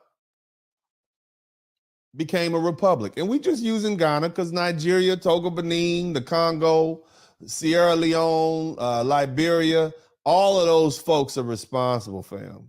You see what I'm saying? All of those people are responsible, period. Somebody said, I'm pushing the line tonight. I just want to win. I'm about winning. If you about winning, stay here. If you want to keep losing, you can lose by yourself. We don't do that here. We win here. So let's talk about how we get this win. Can I get an amen for the ancestors? How about that? So let's go over here. And I'm at the Wikipedia page. And it amazes me, right? Now that you got white people talking about it, you know, now everybody wants to talk about it. Isn't that something? You black folks are just scary as you can be. The minute white folks start talking about getting your money back from the folks from the African, now, oh yeah, that's a good idea. You're colonized. You're mad at the colonizers, but you the colonized. You still colonized. But let's go ahead and look at this. Just a little quick history. I'm not trying to do a history lesson, but I'm just trying to prove a point here. So you got the country of Ghana. This is their history. Basically, around 1957 or something, they took over and they became a country. All right. This is approximately 103 years after the last folk that was sent that we know of, at least based on that young lady's fact pattern. This is 97 years after those folks were sent over there to Alabama from Ghana, in which that young lady has already proved her lineage, right? Apparently they already have records to demonstrate, to show, to prove, that can be authenticated, to prove that her people, those 108 Africans, started in Ghana over here and ended up in Alabama when slavery was illegal. The importation of slaves was illegal. So what happened? Well, this country was taken over by this republic, this group of royals, and I believe they call it, I don't know enough about this. Would be an expert would have to talk about this, and I'm not an expert in history. I'm just the lawyer prosecuting the case. And I'm telling you, who do we sue? We sue the people who ended up taking over this land and this country, which wasn't a country at the time, from these royals. And that is called the Republic of Ghana. Okay? So that's who you sue. Who has standing to sue? That means somebody said we're not getting nothing from Africa. Let me just go ahead and skip ahead for you players. Occidental announces sale of Ghana assets, $750 million. That's right here in the United States, boo. That's right here in the USA. I don't have to get anything from Ghana. I can get it from Ghana's bank account here in the United States. How about that? Since we're not getting anything from Ghana, keep playing. Keep playing with this game. You don't know who you're dealing with. We are not our ancestors. And I hope you feel me on that. And I don't mean literally, I mean on the E40 Bay Area. I hope you feel me on that, player. You're going to feel this because somebody's going to pick this information up and they're going to roll with it. But anyway, we'll move back. We'll move back to that later. Bottom line, it's there. The money is there. And so let's keep going. So now you got the country. Who do you sue? All right. Now, the other question we have to ask ourselves is, where do we sue? Now, this is a little bit more complicated, but y'all can roll with me. If you with me, hit the number 1 button. I want everybody in the chat room to type this word. Type in venue. Type in venue. Somebody say venue, okay? Those of you guys who went to law school, venue, right? What is venue? Y'all been to a venue. Where you going? That's the place where you're partying. Well, in the legal sense of the word, The venue is the proper place to litigate a case. Okay. Now, I got this wonderful argument, this wonderful article here that came out in April 2018. I read a lot of these things because as a lawyer, that's what we do. Suing a sovereign, consider the correct venue in U.S. federal court. Okay, so basically, without going too far into it, it says you can sue where it happened, where that cause of action happened, or you can sue in Washington, D.C. I'm gonna read the article a little bit because I want y'all to, get a gist of what we're saying. Before bringing an action in U.S. federal court, a party should examine various considerations. Venue is one. Now, we've talked about the consideration. Who we're going to sue? Theoretically, the Republic of Ghana. Why? Because at that time, and I got some treaties up here. I wish the doggone screen went blank on me. But I had an article that showed that these corporations from Europe had struck, and the European government had struck treaties with the Ghanaian royalty. Okay. And actually, that lady who I showed you, that doctor, call me Killmonger tonight. I'm Killmonger. Yeah, Killmonger was right. That should be a quote. Killmonger was right. Y'all type Killmonger in the chat room. Killmonger was right. But anyway, let me get back to the subject. Before bringing an action in the U.S. federal court, a party should examine various considerations. Venue is one such consideration that is often overlooked, even if a court has personal jurisdiction over an entity and subject matter jurisdiction over the matter to be decided. The question of whether the court is appropriate venue still must be evaluated. In other words, personal jurisdiction is whether or not I have jurisdiction over this particular person to make them do what I do what I want them to do. Subject matter jurisdiction is whether or not I have a right to even hear this subject. You don't take a land dispute case to a family law court, right? Because the family law court doesn't have subject matter jurisdiction. Federal courts have subject matter jurisdiction over foreign sovereigns, right? That's something that came about some time back. But bottom line is we got that and we got personal jurisdiction. Now the question is venue, and we'll deal with that in detail later. I'm just giving you a schematic, right? This is some basic stuff. I just want you folks to know it can be done. Generally speaking, the question of venue in U.S. federal court is governed by 28 U.S.C. 1391, which is a federal statute. One of its rules provides that venue is proper where a substantial part of the events or omissions given rise to the claim occurred. So here we're talking about the theft of Africans who are then brought to the United States, specifically Alabama, in that fact pattern that we use. And for those of you guys who missed it, it's in there. You can rewind this and look at it. They were brought from Ghana to, they have paperwork. They were brought from Ghana, the number of 108 Africans brought to Alabama. What happened? The theft happened in Ghana, okay? The shipping happened overseas. So when we say it, all that happened when they got here, they just landed here. So the question is, did the quasi-crime, did this violation of the Slave Importation Act, did it happen here? Or did a substantial portion happen here or somewhere else? And in this situation, we're going to say, nah, it happened in Africa and it happened on the high seas. So that's an iffy question. And you don't want to leave that up to a federal judge, right? So the question you're asking yourself is there a better venue where I know I can bring this case? A substantial part of the events or omissions of giving rise to the claim occurred. Venue also would be appropriate in a district where the defendants are located or where the property at issue is located. That's kind of, the property at the time. Africans were slaves. Africans were property. There was slavery in Alabama. So they were property, but those people aren't there anymore. So these rules are kind of, hey, choose the best place possible. But here's what I want you to want to show you guys. The place where venue is, well, there was a case where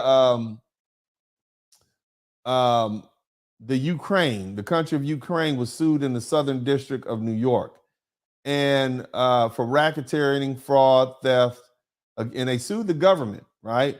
Now, the Judge Broderick, eventually dismissed the case and said, yeah, you got personal jurisdiction over Ukraine, and you got subject matter jurisdiction over Ukraine, but what you complaining about happened over in Ukraine. The fraud and deceit and the theft, that happened over there. So I'm going to dismiss your case. All right? So the question now is, damn, where is venue proper?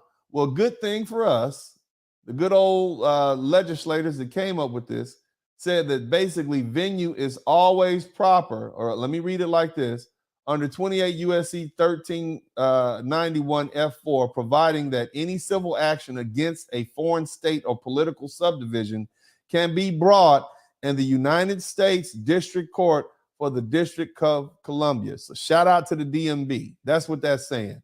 This can be brought in the DMV. Okay? This lawsuit, theoretically, against the country of Ghana, the Republic of Ghana, is always proper for violation of the Slave Act of 1808, or their participation is proper in the District of Columbia. All right? Do y'all know what DC is? Of course you do. It's right up there near Virginia and Maryland, right? So that's where venue is proper. We've already established that the federal court has jurisdiction, both subject matter jurisdiction over the Republic of Ghana and personal jurisdiction over the Republic of Ghana. Because why?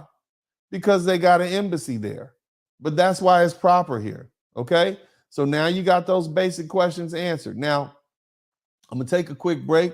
I'm going to load up some more videos. Not videos. I'm going to load up some more information. Y'all hit the #1 button. I'll be right back. Hey, if you're enjoying the content here at Dennis Sperling Unfiltered, make sure you support it by sharing, and subscribing to the channel. And also, hit that little notification bell in the corner so that you'll get notice of each and every one of our live feeds. All right, welcome back to the broadcast. I hope you all appreciating this. I'm enjoying this. I know some people that are not enjoying it, but I'm having a blast. Y'all make sure y'all hit the #1 button and show appreciation for what I'm doing out here in these YouTube streets. This is not something you're going to get everywhere because everybody don't want to hit nothing like this. It's a little too complicated for folk. But anyway, I want to talk to you guys about a couple of cases, okay? One is a case against, we'll call it, you guys remember the 9/11 thing that happened back in 9/11 in 2001? Well, we end up suing the Saudi Arabian government for their participation in helping fund those people who committed those horrible acts. And it came about almost 20 years later, 16 years later, 15 years later, by an act that was passed by the House of Representatives and the Senate. Matter of fact, Obama vetoed it, and then the Senate and the House came back and overruled his veto. Now, this happened 16 years after the incident. Now, typically, the statute of limitations for any case, any tort, is a year. It could be 2 years. It could be 4 years.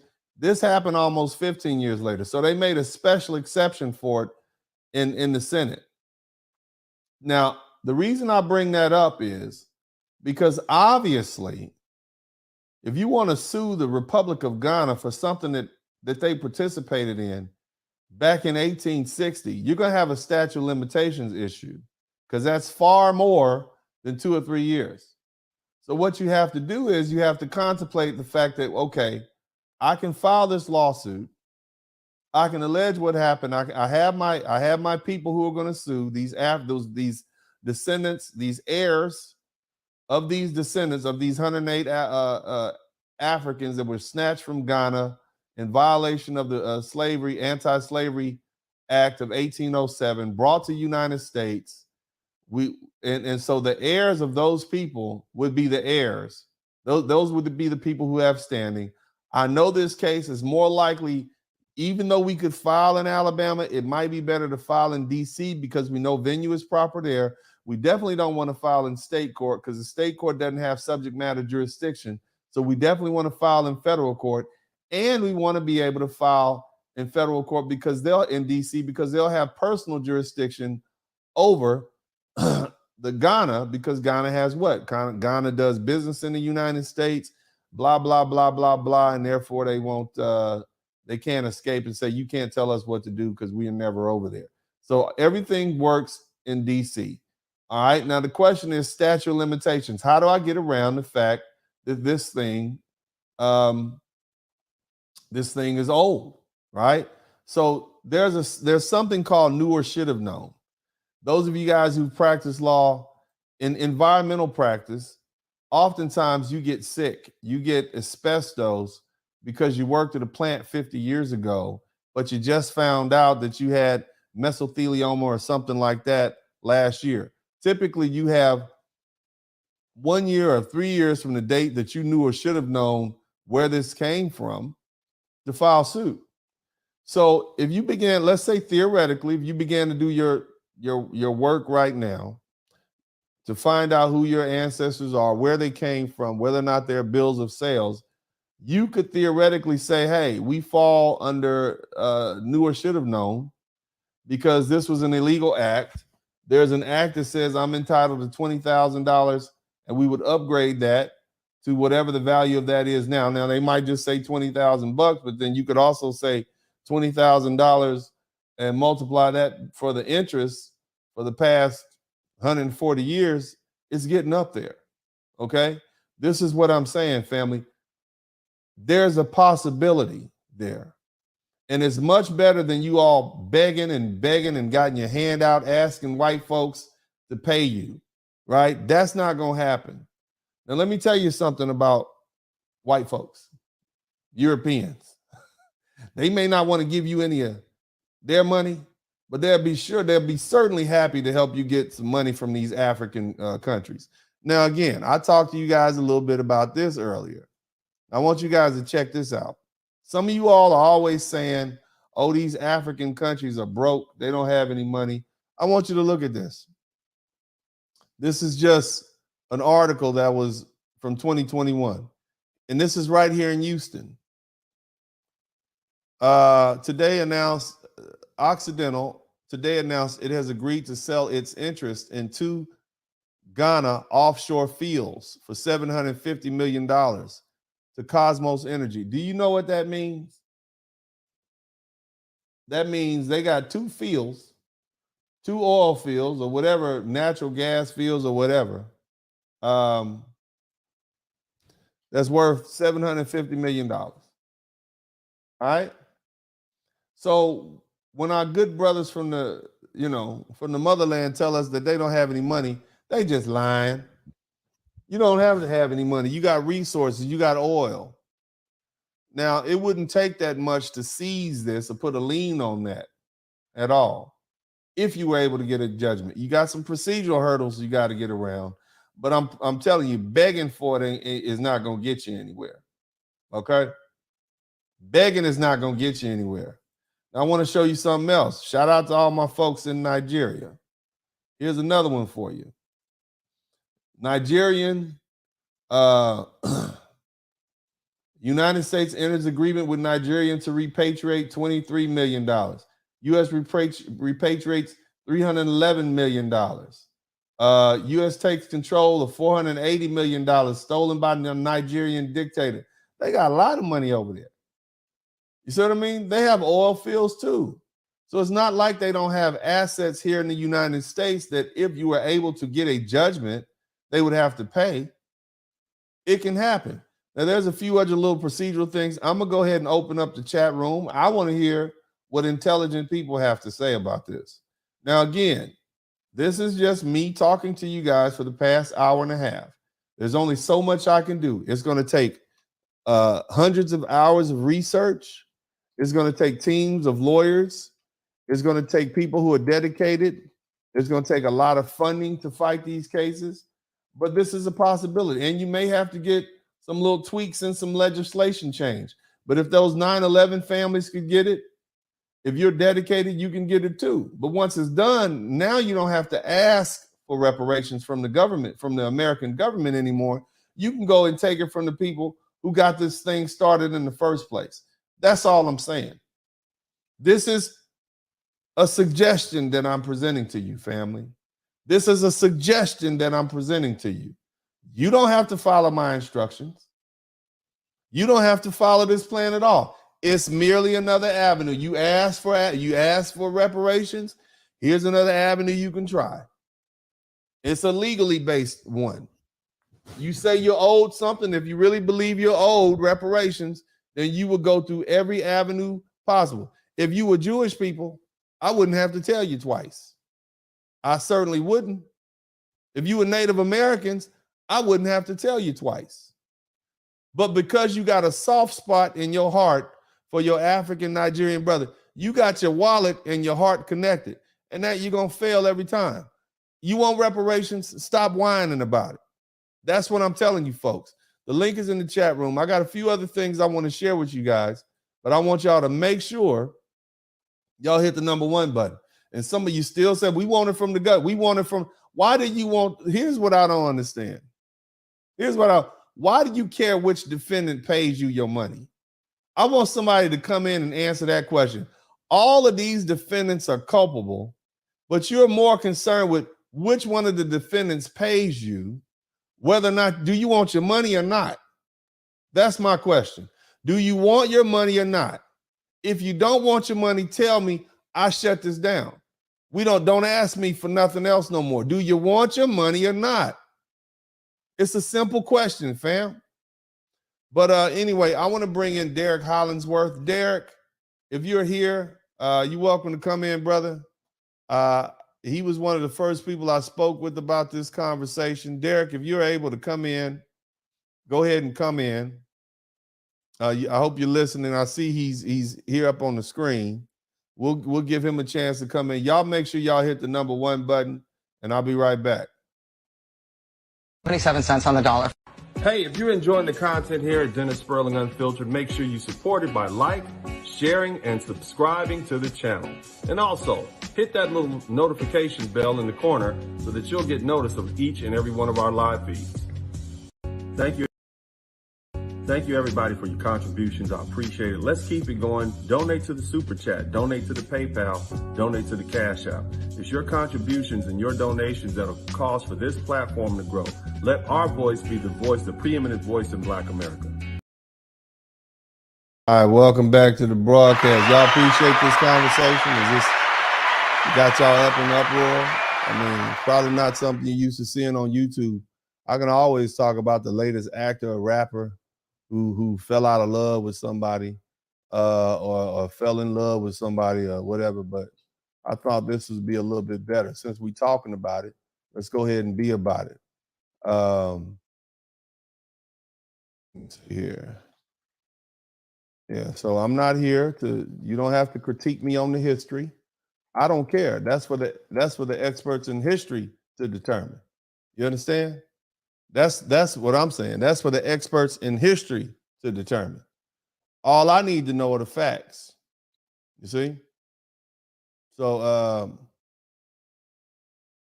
let me get, because what I'm also going to do, I'm looking for the treaties. There's a book about all the treaties signed between the Africans and those European countries that show they knew exactly what was going on. Okay? Doggone thing got dismissed. But anyway, Douglas, welcome. Evan, gentleman named Free Game, welcome to the conversation. Anybody else who wants to come in, you're welcome to come in. Douglas, welcome to the broadcast, man. I know you got an earful here. How you doing today, bro? I'm a man, Alvin. What are your thoughts? I think that you're right, that if you did do that and went through the federal court and froze their bank accounts, we could then turn around and maybe get them to award us about 500 million acres. So we 42 million. Do we really want land? Do we really want land? Do you really want to live over there? Not necessarily land, but create a satellite because Yeah, I want land. Hold on a minute, Devin. We got to get everybody in. Okay, but see, here's the thing. There are people who may not want land. They might just want their money. And you can't be mad at them for that. The land for they say us as a people own 500 million acres in in Africa, and then we turn around and mine those natural resources, and then started in manufacturing. The whole process of okay, see, here's the thing. I want to, you know what I want to do, Douglas? I want to stay focused on this lawsuit. The avenue that I'm choosing, as opposed to begging people for something. Let's just go ahead and take it because it's all right to do. You see what I mean? Know what I mean? Take it through your But let me finish. Let me finish. Yeah, when we start talking about land and what we gonna get, then we get mired down in the garbly, and then the conversation just ends. You see what I mean? The first thing I want people to understand, and we'll go to Devin. The first thing, have we proven the case that we have a culpable party, i.e. these African royalty, who predated the Republic of Ghana? And that goes for all of those countries, okay? Have I proven to you that they were culpable? Did they participate? And if you don't believe they participated, here's the funny thing.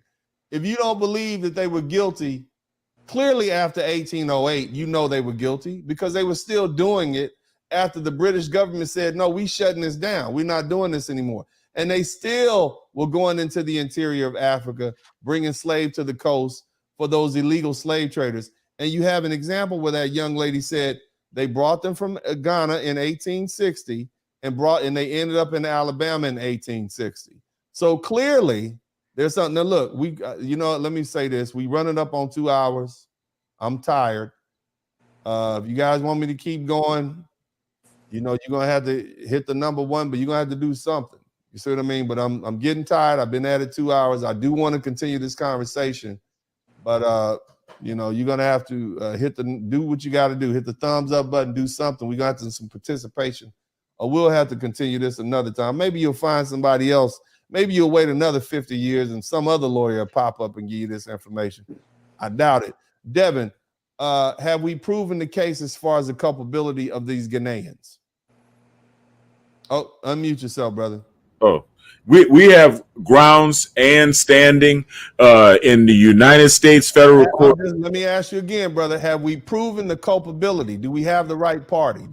Because see, we can't get past that. We can't talk about procedure because some black folks are still convinced, the Africans didn't know what they were doing. Have we demonstrated through the evidence from their scholars and the white folk that been knowing that these folk knew exactly what they was doing when they were selling our black behinds to them Europeans and bringing them to the beach? Have we proved that point? And where we haven't proven, we can prove because we have the technology and we have the intellectual horsepower to trace that. Just like we also have the power to trace the banks that started. I'm just looking at tonight. You saw their own scholars saying they knew what they were doing. Yes. We had a descendant of one of them saying, we knew what we were doing. We did it. We sorry, but we still ain't trying to give y'all no money about it, but we knew what we were doing, right? So we could take that to the world court, now. Right. So see, that you don't want to sue people for nothing. If there's an innocent party, you don't want to sue them. That's a frivolous lawsuit. You see what I mean? But the first hurdle, the biggest hurdle I have to get over with folks, is get your guts up. Come on, get your heart, get your blood up. They did something to you. Their own scholars say they did it. Why are you still denying? Why are you still listening to fools on the internet, right? Who are basically basing all their research on videos they saw on the internet. They ain't read nothing. Half of them don't have passports. They haven't done any serious research. But now their own scholars are saying, Dr. Peebrey, their own scholars saying, yeah, we did it. So we've convinced y'all. Now, okay, Alvin, and I got Mr. Hollingsworth in here. Alvin, the next question I have for you. Okay, so we talked about some procedure, and I know I'm not certain about what you know about the practice of law. We've demonstrated that venue is proper. In other words, where can we sue the Republic of Ghana? Let me establish this. We understand that the Republic of Ghana wasn't there in 1860. We get that. But what we also understand is that there was something there, and the Republic of Ghana took that over, right? Those people said, we're going to merge and we're going to acquire. We're going to do mergers and acquisitions into this thing. You see what I mean? Absolutely. And so now those people, not only did they inherit the land and the wealth, they also inherited the debts, Alvin.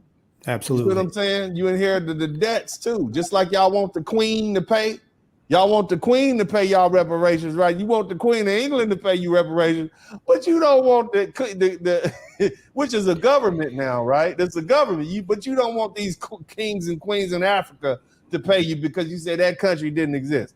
It's the same thing. I don't get that. But either way, so we proved that.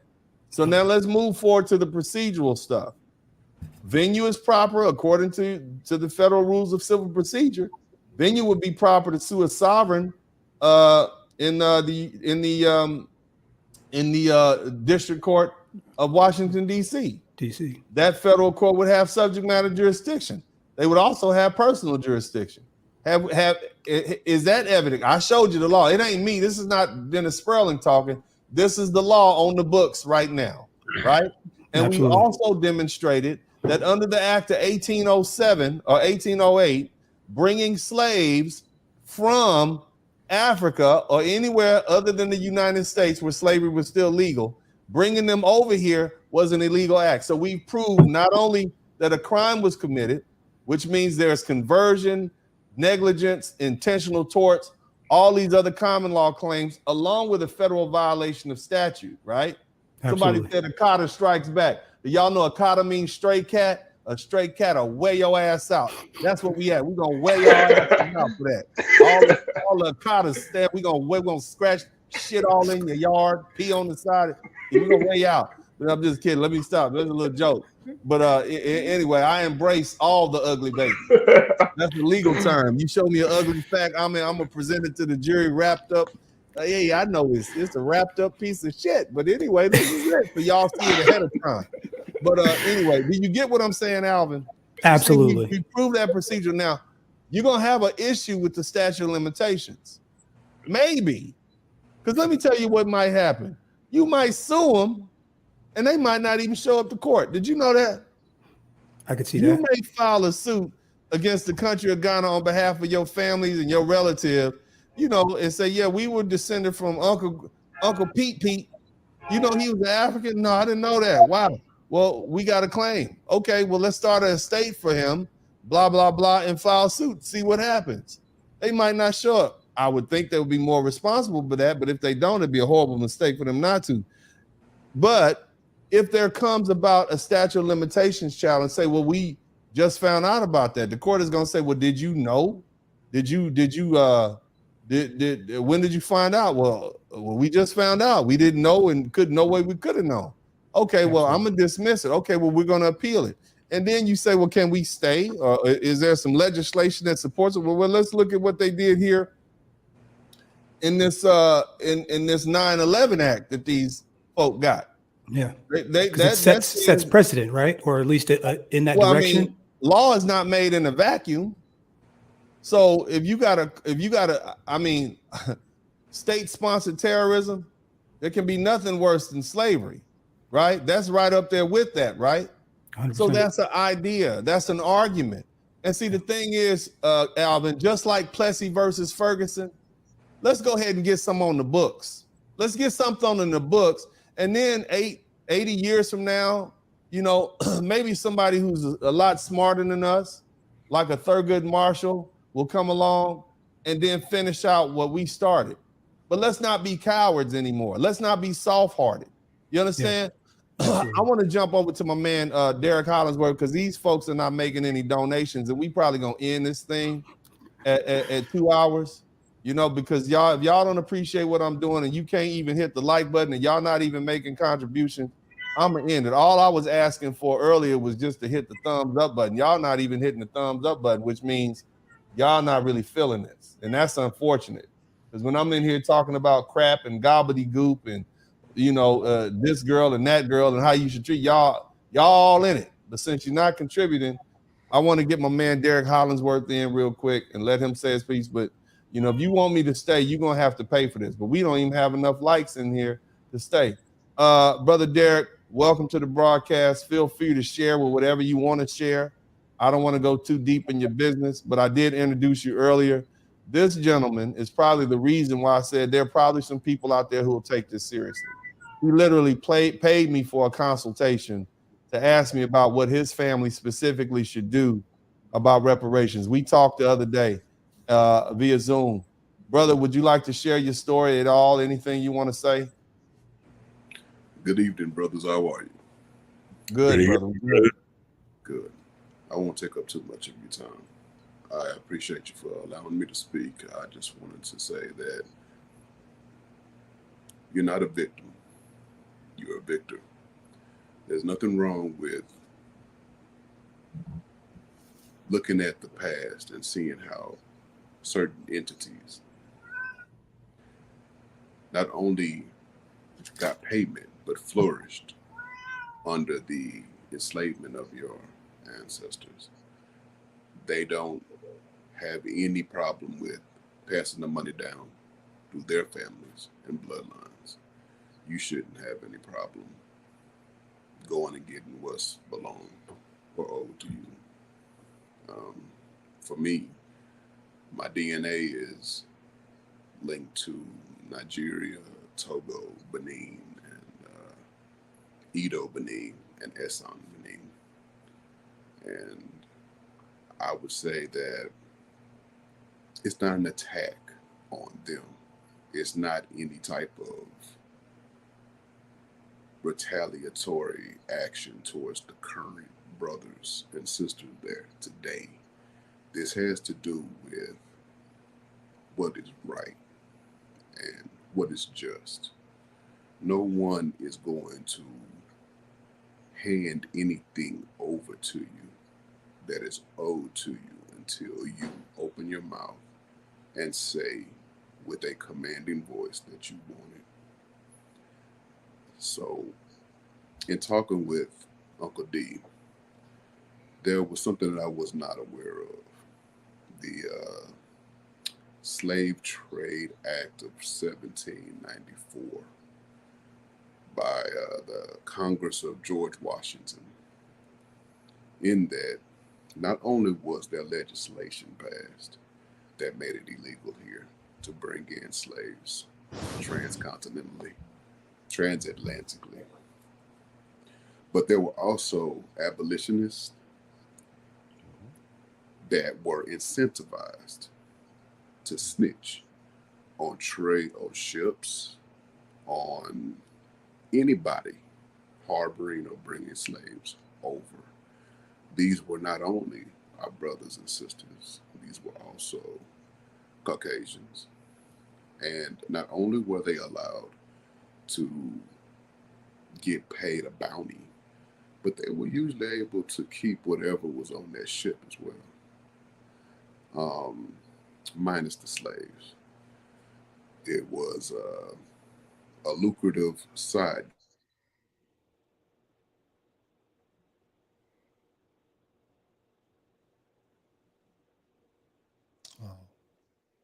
He froze up. Froze, Derek. I think he meant too much truth. Yeah. Go ahead, man. He and I had a really detailed conversation. Even more so. Yeah, he and I had a really detailed conversation, even more so than we're having here. Okay, Brother Derek, you want to continue? Yes. Thank you. I apologize for the interruption. Oh no, that's fine. It's fine. Take your time. There is a incentivization that was happening in those times that allowed the people to not only fight back with their hands, but with their actions and with their morals and ethics. They didn't see anything wrong with it then. We shouldn't see anything wrong with it now. No longer do we have to be consumed with the fear of what those on the outside in politics or in other regions across the world will think of us, because we can think for ourselves. We are a community that is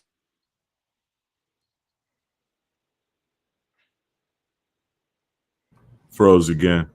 That's okay. Well, one thing that he and I talked about that I didn't tell you guys, there's already case precedent set. John Brown the First, he was sued for violating the 1808 Anti-Slavery Act, the He was sued. There's already, and it was on the book. He mentioned the fact that 20 years before 1808, it went into place. Okay, in some states. So there's already precedent on the books. And this gentleman, John Brown, you guys have heard of Brown University, right? He was the founder of Brown University. And so he became really rich because of that. But he was sued under this act for violating this act. All right. So there's already precedent that it has been done. So it's not like it's the first time it's been done. He lost the case and refused to give up his things. You understand? But so this is not something new. It has been done. We just need folks who are bold. Now, I got a lot of people in the chat. I've answered this question. Somebody asked the question, how can you sue a country that did not exist in 1806? Would someone care to answer that question? Because I laid it out here for you. I'm not about to repeat myself. But would some of y'all like to answer that question? Let's just say mergers and acquisitions. Mergers and acquisitions, you inherit the debt. It's a basic concept, all right? I'm tired we've answered all your questions. I told you what we need to do forward now. There's a statute of limitations issue. It can be gotten around. You can get through it legislatively, meaning just like those 9/11 victims got through it, okay? But you know who the culprits are. You know who you see they're responsible. You know where venue is proper. It would not take more than one family alone with somebody who can direct it. This would be a 10 or 20 page brief, a lawsuit. It's not going to take that much because the statute is already there and it gives you what you owe. There's a penalty. You can call it reparations. You can call it what you want. As long as it comes from the person that owes you, why do you care? Now, again, we are 206 minutes in, 2 hours and 6 minutes in. Y'all gonna have to keep the likes up. Now, I got haters here. So we got somebody named William Hanson, and I'm not gonna pay attention. I'm the sellout now. See, this is what y'all understand. Let me tell you something about folks who call me the sellout. See, I'm from South Central LA, and I represent my side. You understand what I'm saying? That's how I was raised, to represent my side. See, at this point, I'm a foundational Black American. I am an American descendant of slaves, period. I love my African brothers, but this is my side over here. You understand what I'm saying? So just because I'm dedicated to my side, that don't mean, we can't be cool otherwise, but this is my side right here. This is how I was raised. I got cousins that was Crips. I got cousins that was Bloods. But if we go to war, somebody gonna get shot and grandma gonna be sad. But this is my side because my ties mean more to me. My word, my honor. This is my side.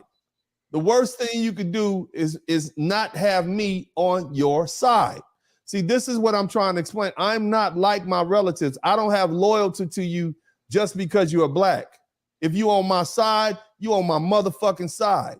Some of y'all don't understand why I rode so hard for my friend Kevin Samuels, because I said he was my friend. And that make me look weak if I don't represent my friend in his death. I met the man 2 times. You understand what I mean? I got t-shirts older than my friendship with Kevin Samuels. But the fact that I represented to the world that was my friend, that means I'm on his side. And I look like a weak ass punk if I don't represent somebody in their death and defend my homeboy. If I say that's my homeboy, it's real simple for me. That's why so many dudes be getting shot in LA. You understand me? Because they go, that's my side. I got to do what I got to do. Y'all don't get that because y'all don't have that mentality. But this is my mentality. This is where I come from. This is how I was raised. I'm not like the rest of y'all. There's some of y'all out there that's like me. It's a whole lot of y'all, but we few and far between. That's dedication. That's loyalty. You understand? Some of y'all talk about it, but y'all not really about it. You're not gonna put yourself out there on the line for who you claim is yours. Y'all faking. Y'all transformers. Anytime it get hard, you switch sides because you ain't real. But see, it's a different day now. That's what I'm trying to tell. I was bred differently. You understand what I'm talking about? Now, again, I got love for the other side. I got love for my African brothers and sisters. I got love for y'all, but y'all on the other side right now. You understand? Right now, I want my people here from New York to Florida to Seattle out to California and everywhere in between, when you can trace your relatives back to these little towns and whatnot, where they was picking cotton and whatnot and tobacco, that's my people. You understand? That's my side. So understand my motivation. And I'm putting it out there. You ain't got to like what I'm saying. You don't have to appreciate this. You don't even have to follow this. But now you got your answer. So you can't never say, Mr. Derek, like we talked about the other day, here's your answer. You see what I mean? It's on you to go with it. If you don't want to go with it, that's on you. Pick it up, let it alone. I don't care. Free game. What you got to say, man? Man, I want my cheese, man. I want my cheese, man. I gotta take a fight over there.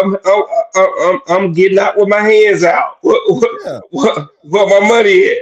And since the homie want to make a Woman King movie, we might well put them on the stand too. That's what I'm saying. And you know, the thing is, this brought that the Queen dying and this the homie movie is why this whole thing is happening. It all got in the ethos, and it made Black Americans say, "Hold on, wait a minute." You see what I mean? Hold on, wait a minute. And then we start looking. So this message is timely. So I want all these Pan-Africans, all of y'all out there who've been trying to get us to love. They don't love us, fam. I'm just telling y'all, they don't love us like that.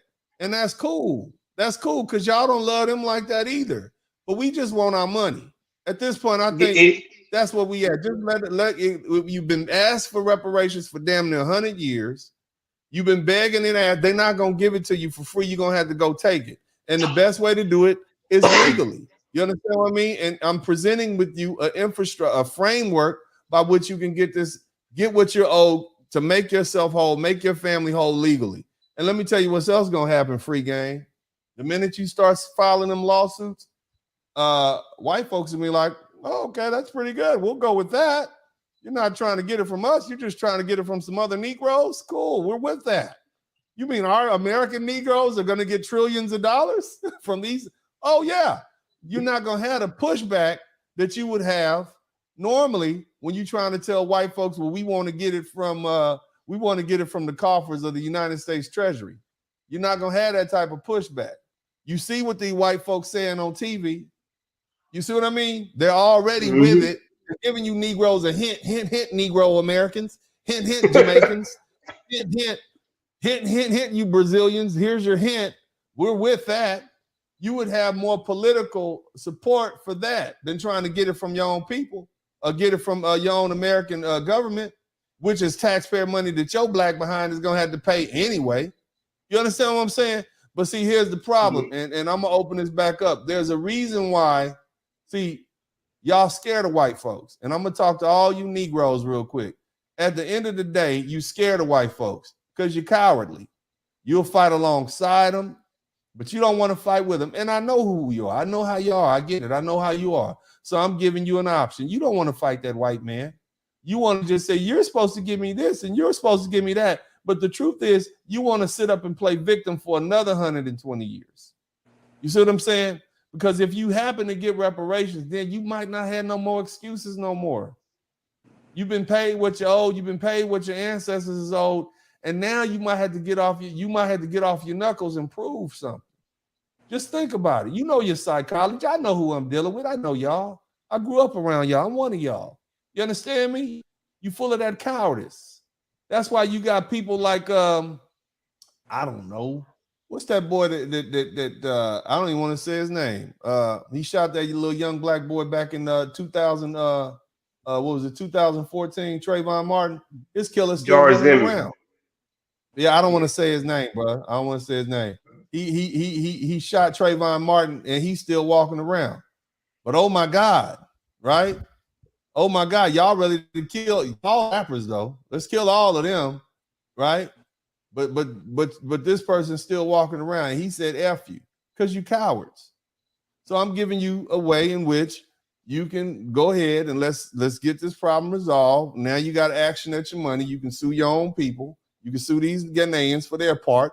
And then what may end up happening, they say, hey, before we get hit with this $1 billion, a whole bunch of these lawsuits, or heaven forbid, a class action lawsuit that's worth trillions of dollars, that's going to keep us broke for the next 50 or 60 years, like Haiti, can we work something out?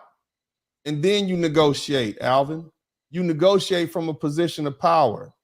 Derek, you negotiate from a position of power. Devin, you say either we going to go forward with this lawsuit or you going to give us what we've been asking for the whole time. And then you can settle for something like land. You understand what I'm saying, Douglas?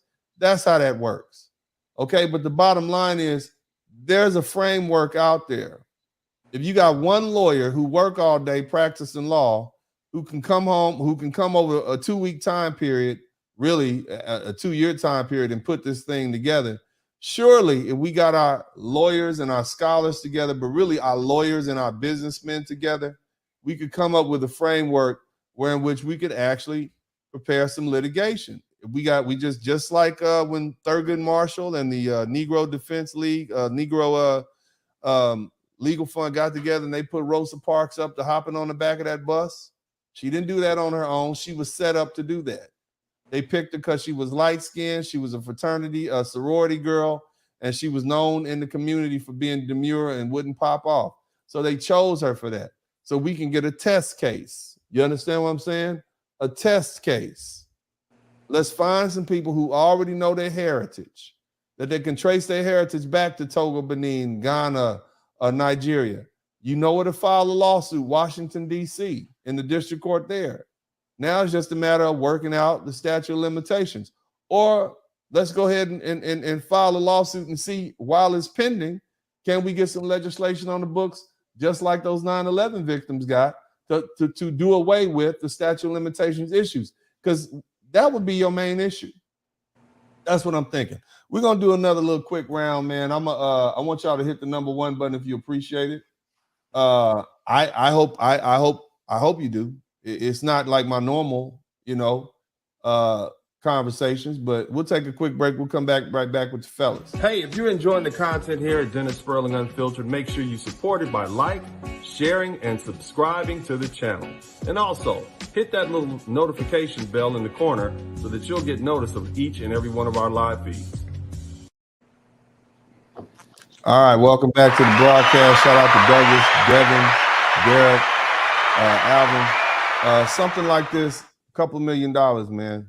And you could put a precedent out there and could lead to black folks getting, hundreds of millions of dollars. So it's not like it's going to cost a lot. Lawyers don't cost that much. They don't. When you don't have the money, I get it. But if you got a couple of $1 million, you can get this case tried. The information is already there. So it's not like it's that much money. You just have the wrong people leading the reparations movement. You got politicians. Well, you got scholars begging politicians who don't have any incentive to do it, as opposed to putting some force behind it and say, we about to start suing some people. You see what I mean? We're going to sue some people and we're going to make a lot of money off of them. That's when things start happening. That's how you win man, it's so much I could say to you guys. But again, I just want y'all to understand, man, people didn't want me to do this. I actually received some phone calls from some folk that I really respect, who was telling me, nah, you don't do that, man. You making people mad. It was the same situation when I started defending Kevin Samuels. Don't do that, man. You got people mad at you. I don't know who the fuck these people are, but I'm right here. You understand what I'm saying? And I'm going to keep doing what I do, no matter whether you like it or not. And if anything happened to me, then I hope that somebody pick up the motherfucking mantle and keep moving forward. I'm going to be with the ancestors on the ancestors plane. But one thing is, I'm going to be able to look myself in the mirror and recognize I ain't no motherfucking punk. You understand what I'm talking about? That's courage. But either way, man, Douglas, excuse the language, welcome back to the broadcast, brother. What would you like to add before we raise up out of here? Yeah, I would like to add that, I wasn't disagreeing with you. Yeah, money come first, and then, land for the next generation. But like you were saying, it wasn't just kings, it was also queens, like Queen Anna Zinga, who was helping the Portuguese. She actually tried to take over the slave trade. So I do fully understand that they played a major part. I was just saying that I see all the other countries running into Africa, that we need a piece of the pie too, and we need our money. So we could build a satellite over there for the next generation while we get this money in our hands. So you exactly right. I know you're a lawyer, whatever. So I know you understand what's going on, but I was like, hey, you gonna do the gangster thing and seize the money, seize the account. well, then you're going to make them fold, and we can, hey, give us the money and give us a little land, sovereign land that belong to us. At that point, they're not giving it to you anymore. You taking it from them. You see what I'm saying? But see, here's the thing. Here's the thing. You can't take that land from it. Because it's so much more I could go into. But the reason that you are able to sue sovereigns, and this is another little tidbit of information, the reason you're able to sue sovereigns is because of some commercial activity where they're competing with other commercial activities. You cannot sue them if they're exercising their police force. You take your butt to Iraq and you get beat up by the police, you can't sue the country of Iraq there. But if they're acting as a business competitor, if they're doing some commercial endeavor, for instance, bringing slaves to another country to make profit, that could be something that a private party could do. So they're making money. There's plenty of cases on stock and trade where sovereigns get sued for their commercial activity in the United States. So just keep that in mind. It's so much more I could talk about on this thing, but I want to kind of begin to wrap it up. Y'all make sure y'all hit the #1 button, or I'm going to ease up out of here a little earlier than I planned. We gonna get up out of here, but y'all hit the #1 button and y'all show your contribute to the super chat too, man. That's shameful. I don't understand. I've only gotten a couple bucks, but never mind. Devin, go ahead, brother. Let me unmute you, Devin. Go ahead. Yeah, we got grounds and standing both in the international court as well as in the United States federal court. The problem with the international court is they don't have the power to seize these corporations' money and bank accounts. This is right. The federal court has the power to seize the accounts, and you got statute on the books, the law, the Slavery Act of 1808, which allows you to say, hey, we moving forward with this. See, Malcolm X had a wonderful idea. I'm gonna go tell on America. I'm gonna tell on America. I'm gonna sue you in the international court, which is in New York, over there in the nation. That ain't got no power. Matter of fact, the United States controls that because we chronically keep it defunded. Yep. The best place to deal with this is in a federal court in Washington, D.C. or some other federal court somewhere. I'm not asking anymore.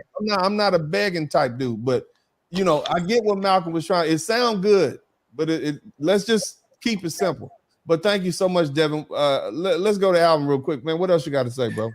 I just want to address the Stockholm syndrome and the pushback is crazy. The idea that just having another way, you can call it whatever you want, right? As long as we get paid, it doesn't matter. And again, we want to set precedent and we want to get the ball rolling. I've heard this conversation as long as I've been alive, and no one has made any significant. I've heard a lot of theories, but nobody's been made any significant movements. And this sounds like the most effective way that I've heard anybody speak of, and since I've ever, any being able to lay the case out in its most simple form and say, hey, look, this is the process. And so I want to give you your flowers and thank you for doing the work and at least is putting this up, because this is the kind of thing that I think you've awakened some people this evening.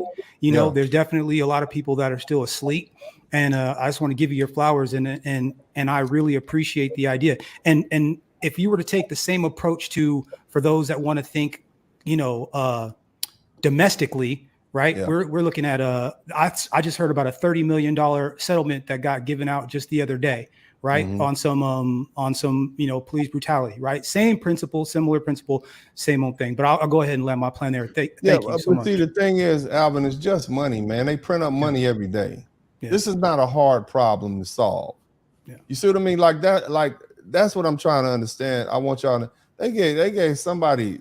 Some girl got $1 billion over here because a dentist or something messed her mouth up. You see what I'm saying? So what I'm saying, if all you all are asking for is money, don't beg for it. Just go take it. They got the money. Go get your lawsuit. And you say they owe you. You're right. Slavery was wrong. Our African brothers, the reason they are doing all that apologizing is because they know it. I had all this laid out for y'all, all the countries that apologize. Well, you're wrong. Well, let's make it right. You pay us what you owe us.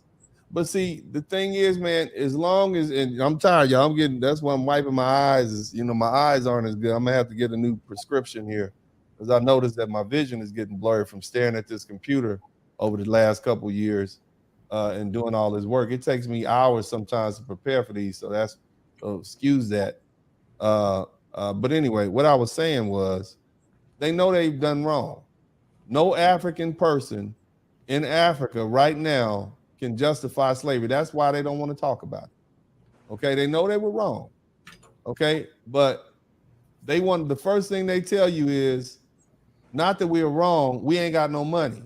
In other words, yeah, we know we wrong, but we ain't got no money, so you ain't gonna get it. Well, yes, you do. You do have money. You got oil, you got natural resources. The Chinese wouldn't be there if you didn't have money. You got plenty of, you got wealth, and you need to share with your children that you sold off, that your other children sold off. You need to share with us. And if you're not willing to share with us, which you prove that you're not, then it's time for us to go ahead and exercise our rights in these countries. Now, what I think is going to happen, Alvin, somebody's going to get hold of this information. Now that the white man has approved it, you see what happened on TV? The white man has put their stamp of approval on it. So I bet them fast-running Jamaicans are going to be the first ones to file their lawsuits against these countries of Ghana. I bet that's what's going to happen because they got their own judicial system, they run their own stuff, and they got a lot of pride, and they see the money where it is. Next is going to be a lot of these other Caribbean countries because they got European and American educations and access to these American courts. And you Black Americans, y'all going to be last. And y'all going to be like, well, why we didn't get no money?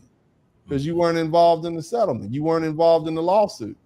Because here I am telling you, this is an answer to your question, and y'all telling me I done sold out because I'm saying, no, this is my side over here. I'm representing my side. This is the Black American side over here. I'm representing my side. You know, I got love for everybody's side, but this is my side. You see what I mean? And many of y'all feel like that. You see, you feel like that. You, at the end of the day, you really don't want to be made whole because then that's going to put responsibility on you. Once you get your reparations, what you going to complain about after that? You understand? Anyway, Brother Derek, man, I'm going to give you the last word, man. What are your thoughts? Filibuster. I would say that, again, the incentivization isn't the only reason for doing this. It's the precedent being set for us. Right. And moving on into the future that we will be able to make a better world, a more beneficial world for our children and our grandchildren moving forward, knowing that in this process, you have to trace your lineage. You have to know where you come from. You are going to run into things about yourself that you never knew. And in doing so, ultimately, people are going to be held accountable. And they are going to have to give you what they owe. And thank you for letting me speak. Always good to have you here, brother. But thank you so much. We'll take a quick break. I'm going to close this thing out. Y'all make sure y'all hit the #1 button. I will be right back.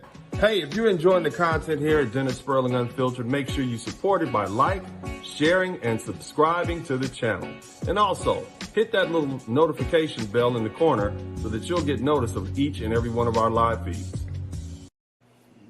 All right, welcome back to the broadcast. I want to thank everybody that's been here. Derek, Hollingsworth, Alvin Holden, Douglas X, Devin, who was in here earlier, the young brother who was in, I forget his name, his moniker. But there's work that needs to be done. But what I'm telling you is there's a framework here that we can work with.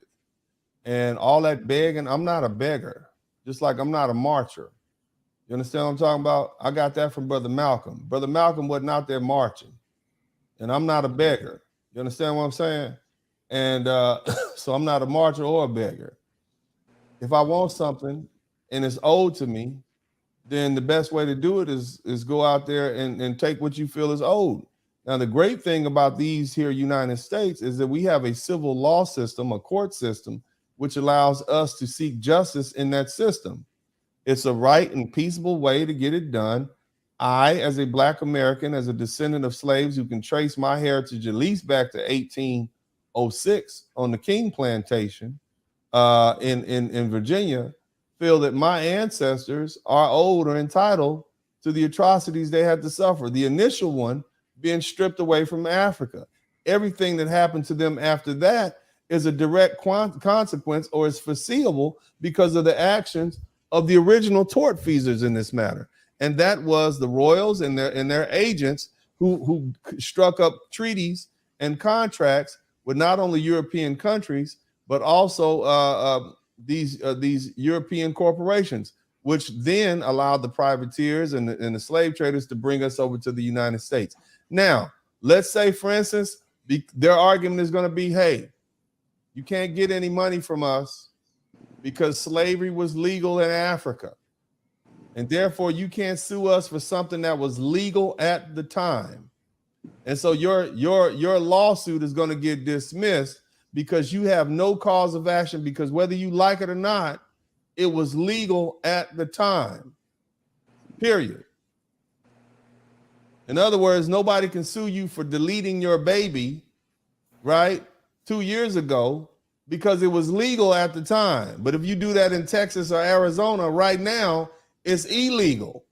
And so you get brought to task for what you done that was illegal right now, not for them 4 or 5 kids you deleted over since 2000. Does that rationale make sense to you now? Okay, I know I had to bring it on home for the hard of hearing. But bottom line is, after 1808, international trade of slaves was illegal. So if you got relatives that popped up in Alabama and started off in Ghana and popped up in Alabama in 1860, clearly it doesn't take 52 years to sail from Ghana to Alabama. So you know, by preponderance of evidence, where they came from, more or less. And so now what? So now you say, well, that was a violation of the 1808 bar on international slavery. And so what do you do moving forward? Now you say, well, who's at fault? Well, Ghana had a treaty all the way up until 1808 with these countries that allowed them to do slavery, but they kept doing it. So now they're clearly in violation and they're of slavery. We know where they came from. So there's a duty imposed on people not to break the law. So you violated that law. There's a penalty associated with that of $20,000 per person, which is probably $400,000 at this point. But even if you only got $20,000, multiply that times the interest, plus all the other facts, plus all the other amounts that you will be allowed to, and the common law claims that might arise. What does that mean? Well, you got a federal law claim, and then you got conversion, you got tort, you got theft, you got all of that stuff, inconvenience, emotional distress. By the time you get finished, you might have a claim to say, yeah, you can call it you can call it reparations, or you can call it a civil judgment. Bottom line is, now you got some leverage. Now you got some leverage because I got a viable lawsuit bearing down on you. You want to talk? Oh, you don't want to talk yet? Or you want to see what happens with the statute of limitations? Okay, well, let's bring in this 9/11 Act where they gave these folk the right to file suit against this sovereign because their nationals did something under the direction and protection of the Saudi Arabian government, and therefore the Saudi Arabian government is responsible for paying these people who were victimized in 9/11. Oh, what? Oh, these folk in 9/11 are more important than black. That's what you're trying to tell me? These folk in 9/11 are more important than black folks? I don't think so. We all American citizens. And so this is how it works. All you need is the go light. All you need is your government to give you the green light to go ahead and sue. And that's just a matter of getting the right legislation on the books, period. And that's not hard. That's paperwork. Now, once you get through that, and that needs work, so research needs to be done on specific people who fall within this framework. You might have to do some research on the statute of limitations issue. How do we get around it? Can we use the 9/11, the Anti-Terrorism Act that came about from 9/11? It's on the books. We know where venue is proper. We know personal jurisdiction is proper. We know we got subject matter jurisdiction. We know that these countries have money, right? Because they got oil. I don't want the land. You can have it. I don't want to live over there. You're going to sell me and send me to China next time. I ain't going back. I just want my money. You understand what I'm saying? My brother Douglas said he want to go back. I want to go back. I'm good. I'm going to stay right here, man. I'm moving to Decatur. You know what I'm talking about? I'm moving to somewhere like that, man. Buckhead with the rich people, rich black folks. That. Anyway, I'm just kidding, man. Buy me some land in Indiana. But bottom line is, what I'm saying is, fam, there's a framework there. There's a legal framework that can happen. Now, there's probably, just like this scenario that I put forth, there's probably a dozen other different legal scenarios that we can use. I'm just one lawyer, one old country lawyer from South Central LA in the middle of Texas somewhere coming up with this. Now look at the thousands of lawyers that we have, both white, black, all ethnic, all these American lawyers can come up with this scheme, and guess what we can do? This legal scheme, and we can go exercise our rights. That's all I'm saying. And like I said, just this scenario I came up with, there's dozens of others where you can collect your money, but let's stop begging these folks for reparations. Let's start using this legal system and keep pushing forward and pushing forward. You know what? You might fail. You might get your case dismissed. You might appeal it up to the appellate court. They dismiss it. You send it up to the Supreme Court. They dismiss it or they deny it. But, you know, then you might get some positive out of it. You might get an opinion that kind of agrees with you a little bit or says, well, if you do this, then we can do that. If the legislator does this, then we can do that. And now you're in a situation where you, okay, well, now we got some instructions on how we can win the next time. Or maybe we'll get a Plessy versus Ferguson where we just get flat out blued out and lose. And then 60 years down the road, which is really only a drop in the bucket as far as the escape of time, we get somebody else who's a lot smarter than me and a lot smarter than all of us who say, hey, technology's changed. Them old cats back in 2022 didn't have this. We got this now. Now we can prove with Definity where we from. You see what I mean? And they pick up from there. But it's about building blocks. It's about stepping forward. It's about putting a block up. This is all I'm saying. Let's just put some steps ahead of us so our young people can come behind us and build. And if we're able to win some cases and get some precedent, that's wonderful. That's ideal. We don't go into a fight to lose. But what I'm saying is we got to start somewhere. And like Alvin, I'm tired of hearing old Negroes and Pan-African panderers and blackity black pro-blacks talk about what the government need to do for us. I want to take what is owed to us by way of getting justice for my ancestors so we can finally get them to stop screaming in our ears and telling us we're owed something. That's what I want. That's what I want for us. And anybody that don't like it, fine. Maybe you're not supposed to like it. Maybe you guilty. Maybe you feel guilty. You African brothers and sisters in Ghana, Nigeria, and the west coast of Africa, you're not supposed to like this conversation. This goes against your interests. This forces you to see the wrong that our ancestors did, because the truth is, many of your ancestors ended up over here too, because y'all sold cousins, brothers, mothers. There's evidence. And if you look at that Dr. Preety, she talks about a man who sold his wife into slavery and traded her to the Danish for goods. This is the real history that y'all avoid. You understand me? But anyway, man, I'm tired. I'm about 40 minutes past my limit. I hope y'all appreciate this. I won't revisit this for a while. I'd like to see what happens. I'm sure there's going to be some backlash from the blackity blacks. I'm sure there's some Pan-African folk who are going to look at this and be, oh, he's an agent. No, I'm a lawyer, and I'm ruthless like I'm supposed to be. The idea that I would not be as compassionate as you about the African folks means that we're different. Okay, but at the end of the day, my people asked for a solution, and I gave my people a solution. All you giving them is talk. That's what I got to say to y'all. Y'all been talking for 30 years, 40 years, 50 years. I'm giving them a plan of action in which they can move forward. You don't have to like me. I would prefer you not like me, because I prefer real hate over fake love. And that's on everything. But either way, man, I hope y'all appreciate this, man. Y'all hit the #1 button, man, for Derek Hollingsworth. Thank you so much, Derek. I appreciate you coming back in here and sharing our story. And I think it's good for everybody. And those of you guys, you know, who really believe in the ancestors would be proud of us for finally standing up for ourselves. We're not out here trying to break bricks. We're not running up on politicians saying reparations, just so we can exercise our power and make them run away. No, we're going to have a quiet war in someone's nice, clean courthouse and say, this is what you owe me. Oh, you need some more paperwork? Okay, we'll get that paperwork for you. Oh, you need it? Oh, you need an expert? Sure, we'll get that for you. No problem. You don't have to do all that huffing and hollering and beating yourself up and fighting in the streets.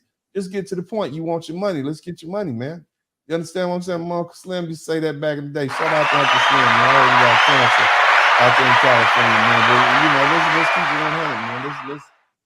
Let's be men about this. Let's be men. Let's be men. Let's lead the ladies who are down. This is your avenue. Let's talk about this. I just want to talk about it. Other than that, man, God bless you all. This is Uncle D. As I always said this time, I'm out.